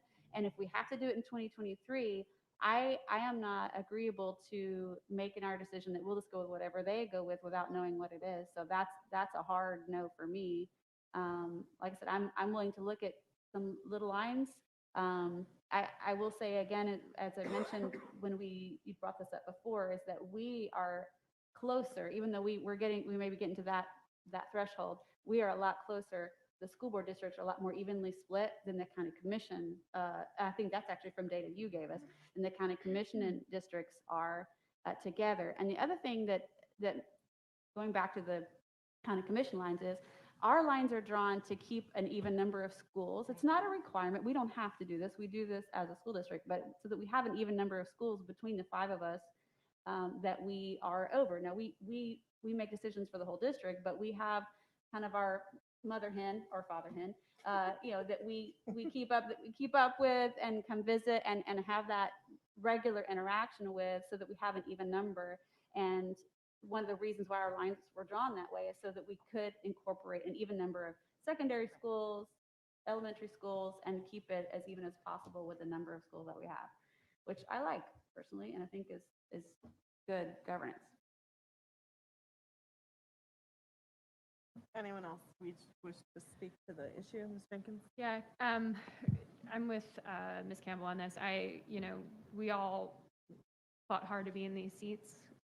We were elected to these seats. We have governing power for the school board. I'm not going to relinquish it to county commission across the street to assume what they're going to do in the future with their lines. Absolutely would unseat me, could make me removed. Don't really see justification for that one. My other concern is, I understand what Mr. Gibbs is saying. It's very likely in 2023, as West Bureau starts to build up and Palm Bay continues to grow, we're going to see these weird discrepancies between the districts, and it's going to have to be redistrict, and it's going to cost money. And so at this point, to do it now, I don't see the benefit to our students. So I don't really understand why we do it. If we can do small lines that don't cost us anything, obviously that isn't a big deal. But I don't really understand the transparency piece either. I know that it's confusing sometimes, but as candidates, you go out, you inform your voters, they get a sample ballot before election, and when they go in to vote, it's only the people from their district on that voting ballot anyway. So. Ms. Belford, and then I'd like to, have you as follow. Yeah. Ms. McDougall, did you want to? Just quick, before pretty much, Ms. Campbell and Ms. Jenkins has said pretty much all, and my thought was, is the way it's divided now, we have, as Ms. Campbell pointed out, we've divided the schools so it's more equal. I can see if we changed lines, it would not be. It could throw something off, and I agree with Ms. Jenkins that our voters are very cognizant of who they're voting for when they get the ballot. So at this point, I'm not seeing the need for it. So, Mr. Susan, I am happy to look at some information and proposals. I will tell you that cost is a major concern for me, especially given the fact that I feel like we are in a growth period, and it might be something that we would have to redo very soon. I am not a fan of following the county commission based on, now let me do an asterisk on there, based on what I have heard that the county commission may be considering, and maybe they can come back with something fabulous, I don't know. But based on some of the things that I have heard, I'm not in favor of just mirroring them, and so that's why the cost issue comes into play. So interestingly enough, me up on my my remote north end, my South Volusia, South Jacksonville community up there, the only thing, I think I'm the only one that has, my lines aren't super clean, but they're all mainland. And so the only place that my lines can go is further south. So I'm not, it's not a major issue for me, but if you all feel like it would be beneficial for you, I would certainly be willing to support it. But as I said, I'm not interested in taking on an enormous amount of expense. And I agree that, for the most part, they're drawn based on schools being pretty equal. But that changes all the time with new schools being built in growth areas with, if we get to a point where we see decline and we have to look at school closures, and I feel like you have a lot more schools. I have, if you count the alternative learning center, I have 20. Yeah. So I feel like we. Size of schools too. Yeah, it Because right. Yeah. I was Yeah, just so thinking, lots I've got two of the largest. I've got That's number true. 2 and number 3 of the largest high schools in the county, and the 2 of the largest middle schools, if not the 2 largest middle schools. I only have 2, but they're the biggest ones. So it's right. It's not exactly even with size, but because you guys have a lot smaller high schools up on your end. But Well, and I have the number of schools is 3. I have 2 high schools and a junior senior, which if I went south, I would take in Cocoa. So, Cheryl says I can't have Cocoa. So yeah, anyway, those would be my primary concerns, Mr. Susan, but if you would like to present us with some information, I'd certainly be happy to look at it, and we can go from there. Okay. Can I follow up real quick? Just to Yeah, make sure I got it all? absolutely, So what I yeah. think I'm hearing is equal schools is part of it. The cost of going out to a firm, are we required to do that? I mean, I have voter data on the entire county by like where, however you want to draw districts. You're gonna have to do like precise measurements, and to know how many voters you're getting, you're gonna have those. Sue, I was can relying Jim on, recommend that piece that does I was that? relying on Ms. Hand's, or examination of what they could do in-house, and she said they have very limited capacity to do it in-house, so anything major would have to go outside, and the estimate was 100 to 150. Yeah, but what I'm hearing you say is, I mean, I'm sure Ms. Jenkins, Ms. Belford, Ms. McDougal, Ms. Campbell, there are services that do that. And we don't have to go to, I'll have to look at that because the cost to pay somebody $100,000 to look at data information that we can get And from the voters. it's for the public forums as well. That's why Sue said it would be dependent on how many, because she was envisioning everybody having at least one in their district that's affected with new lines, having some sort of public forum that they would show up and discuss and go over the line changes. Okay. And then the other piece is bumping out or unseating a current member. That's a concern, right? But there is a little bit of an appetite for cleaning up possibly some of the old pieces and gerrymandering and stuff like that. I don't care. Whoever drew it up, they carved up the districts, especially mine. And then, let me see, hard fought to benefit to the students. So I don't know how to go with that, the benefits to the students. The transparency, okay, I'll work on the answer to transparency, the answer to cost.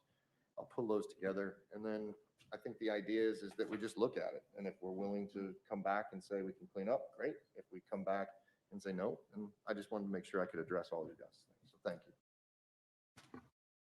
All right. Oh, I had one more thing. You're out of things, Mr. No, Susan. I got one more because I already, I talked to Paul about it. Okay, Mr. Susan, go ahead and wrap up with your last, and then Ms. McDougal has a board report, and then Ms. Jenkins, did you indicate you needed to speak as well? Okay, so Mr. Susan and then Ms. McDougal. Sure. So we're about to go into negotiations between the unions and everybody else, right? And every time we do that, we hear from all of them, why'd you do this and why'd you do that? And so I called Paul today and I was like, Paul, listen, talk to me about this, what's going on? Paul says, your job as a school board member is to allow the superintendent, because it's his job, to negotiate with the unions and then bring back those things.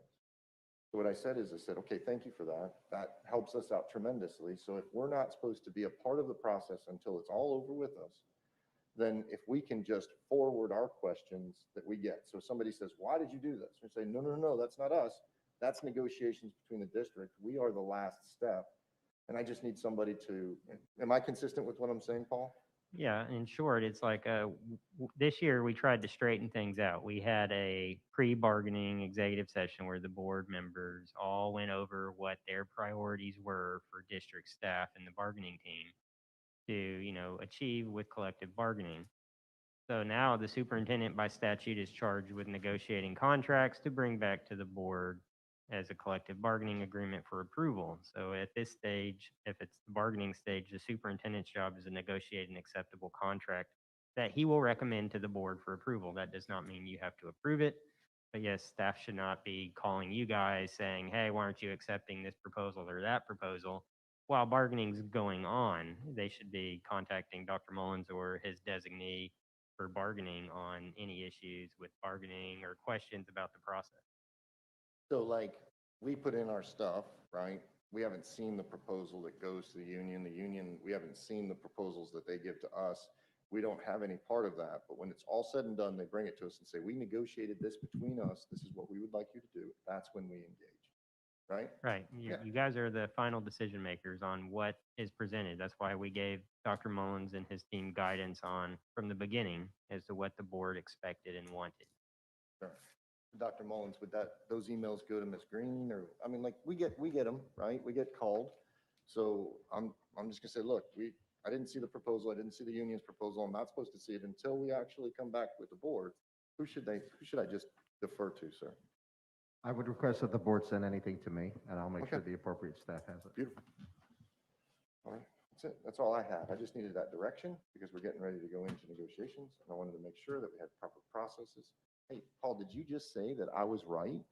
Did you just tell me yes? I want You, that. you summarized my conversation with you correctly. That was very good. Miss Escobar, I would like for the first time in Brevard County history that you put in the note that Mr. Gibbs agreed with Matt Susan. Because you're. Stop. Would you stop with that, please? Do not, please omit Miss Campbell. Please omit those notes. That was a mumble. All right. The other attorney's laughing. She agrees. All right, Ms. McDougall. Thank you. So, the School Health Advisory Committee meets 4 times a year. And part of their charter is that a board member is part of it. I am the person at this point, and we just report out to the board. So one thing that's come up that they're working on is there's a new legislation that went through about the CPR requirements. So they are working very hard to be able to make sure all our 9th and 11th graders are trained in CPR. That was one of the things that just passed this year. So I just wanted to let everyone know that the meeting happens. There's another one in December. And if people are not familiar with this meeting, we have people from the community, we have administrators, we have staff. It's a large committee, and they work really hard, and hats off to Rachel, who heads it. She does a heck of a lot of work. She truly is. And so just so you know, if you have a 9th and 11th grader, they will know CPR. Thank you, Ms. McDougall. Dr. Mullins, do you have anything else to add? Oh, wait, Campbell's in there. Look. Y'all are killing me. I'm sorry. Come on. I think just one thing, and I think this is important before we walk out. We made, with the extension that the majority of the board voted, the extension of the emergency face covering requirement, we made some changes. Did those changes take place, the one change basically, does that change take place immediately or only with a 30-day extension? The motion was for an extension, so I would say it would apply after the 29th, so the 30th. So we're close. That's the date today. Thank you. Can we amend that? Do it right now. Their Robert's rules allows someone from the prevailing side to recall and do a reconsideration. So if you want to make it effective immediately, somebody could implement effective immediately. I can't make that. Yeah. It would have to be one of the 3-2, or one of the 3 that voted 3-2.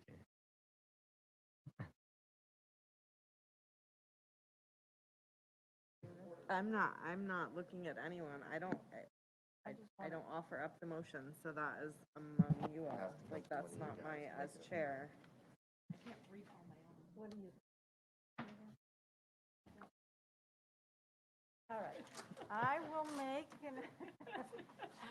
go ahead and help me out here, Make a motion to reconsider the mask mandate motion to make it effective immediately, tomorrow. Okay. All right. Can I Oh, really?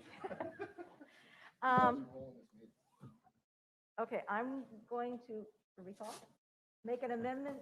Move to reconsider Thank you. the approved motion Can I ask to a make it question before we effective. have a motion? Okay. Just because I want to make sure we know where we're going. So does that mean that the extension begins tomorrow as opposed to the 29th? It would extend you already have a mandate in place tomorrow. You would just make the modification effective tomorrow. So But then the end date, when's the end date? right. The end date is still going to be the 29th. Okay. You have 90 days. It's an emergency mode 29th of policy, so October. we only have 90 days for the entire emergency policy. That's the life cycle of an emergency policy. So, no, I'm just saying, stop. I'm trying to do this. Campbell, I know, it was the I- right question to ask. It was the right question. It is the right question to ask. That was Do a we good have to question. check in with Ms. Moore on this? No, we're just gonna do it. So I am going to. We checked in with the DOE. Move to Re- reconsider. Move to reconsider the start date of our amendment for the mask policy. Just move to reconsider. You'll need a second. Move to reconsider the mask policy start date. Oh, come on, Do somebody. we have a second? Second.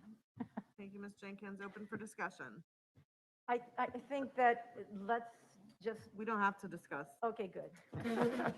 The opportunity is there if we need it. I just think, let's just do it. out, No. and we can start So talking just as a Velcros. point, just to make sure, because it could be confusing for people who are watching, including the people in the room. Right.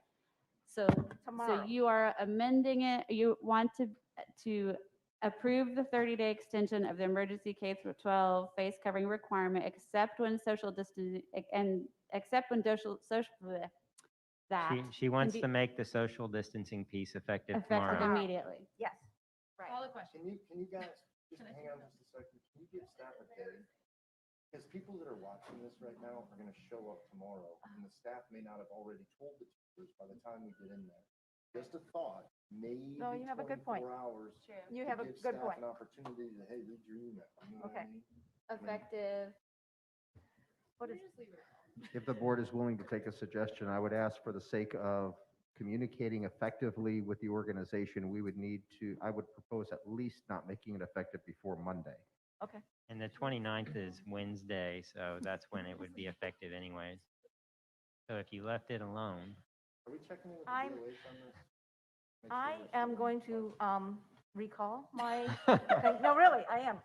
I'm done. You're gonna recall your recall. I don't know what, Ms. what these McDougal, quite if you don't words. get a second on your recall motion, then it still stays. Thank you. We just needed some clarity on that. Yeah. So we are, all changes effective the 29th, correct, Yes. Paul? That's where we stand. I have a motion recalled, so I have no motion on the table, correct? Does any board member have anything else? Dr. Mullins, do you have anything else for us this evening? No, Madam Chair. Thank heavens. Good night, all.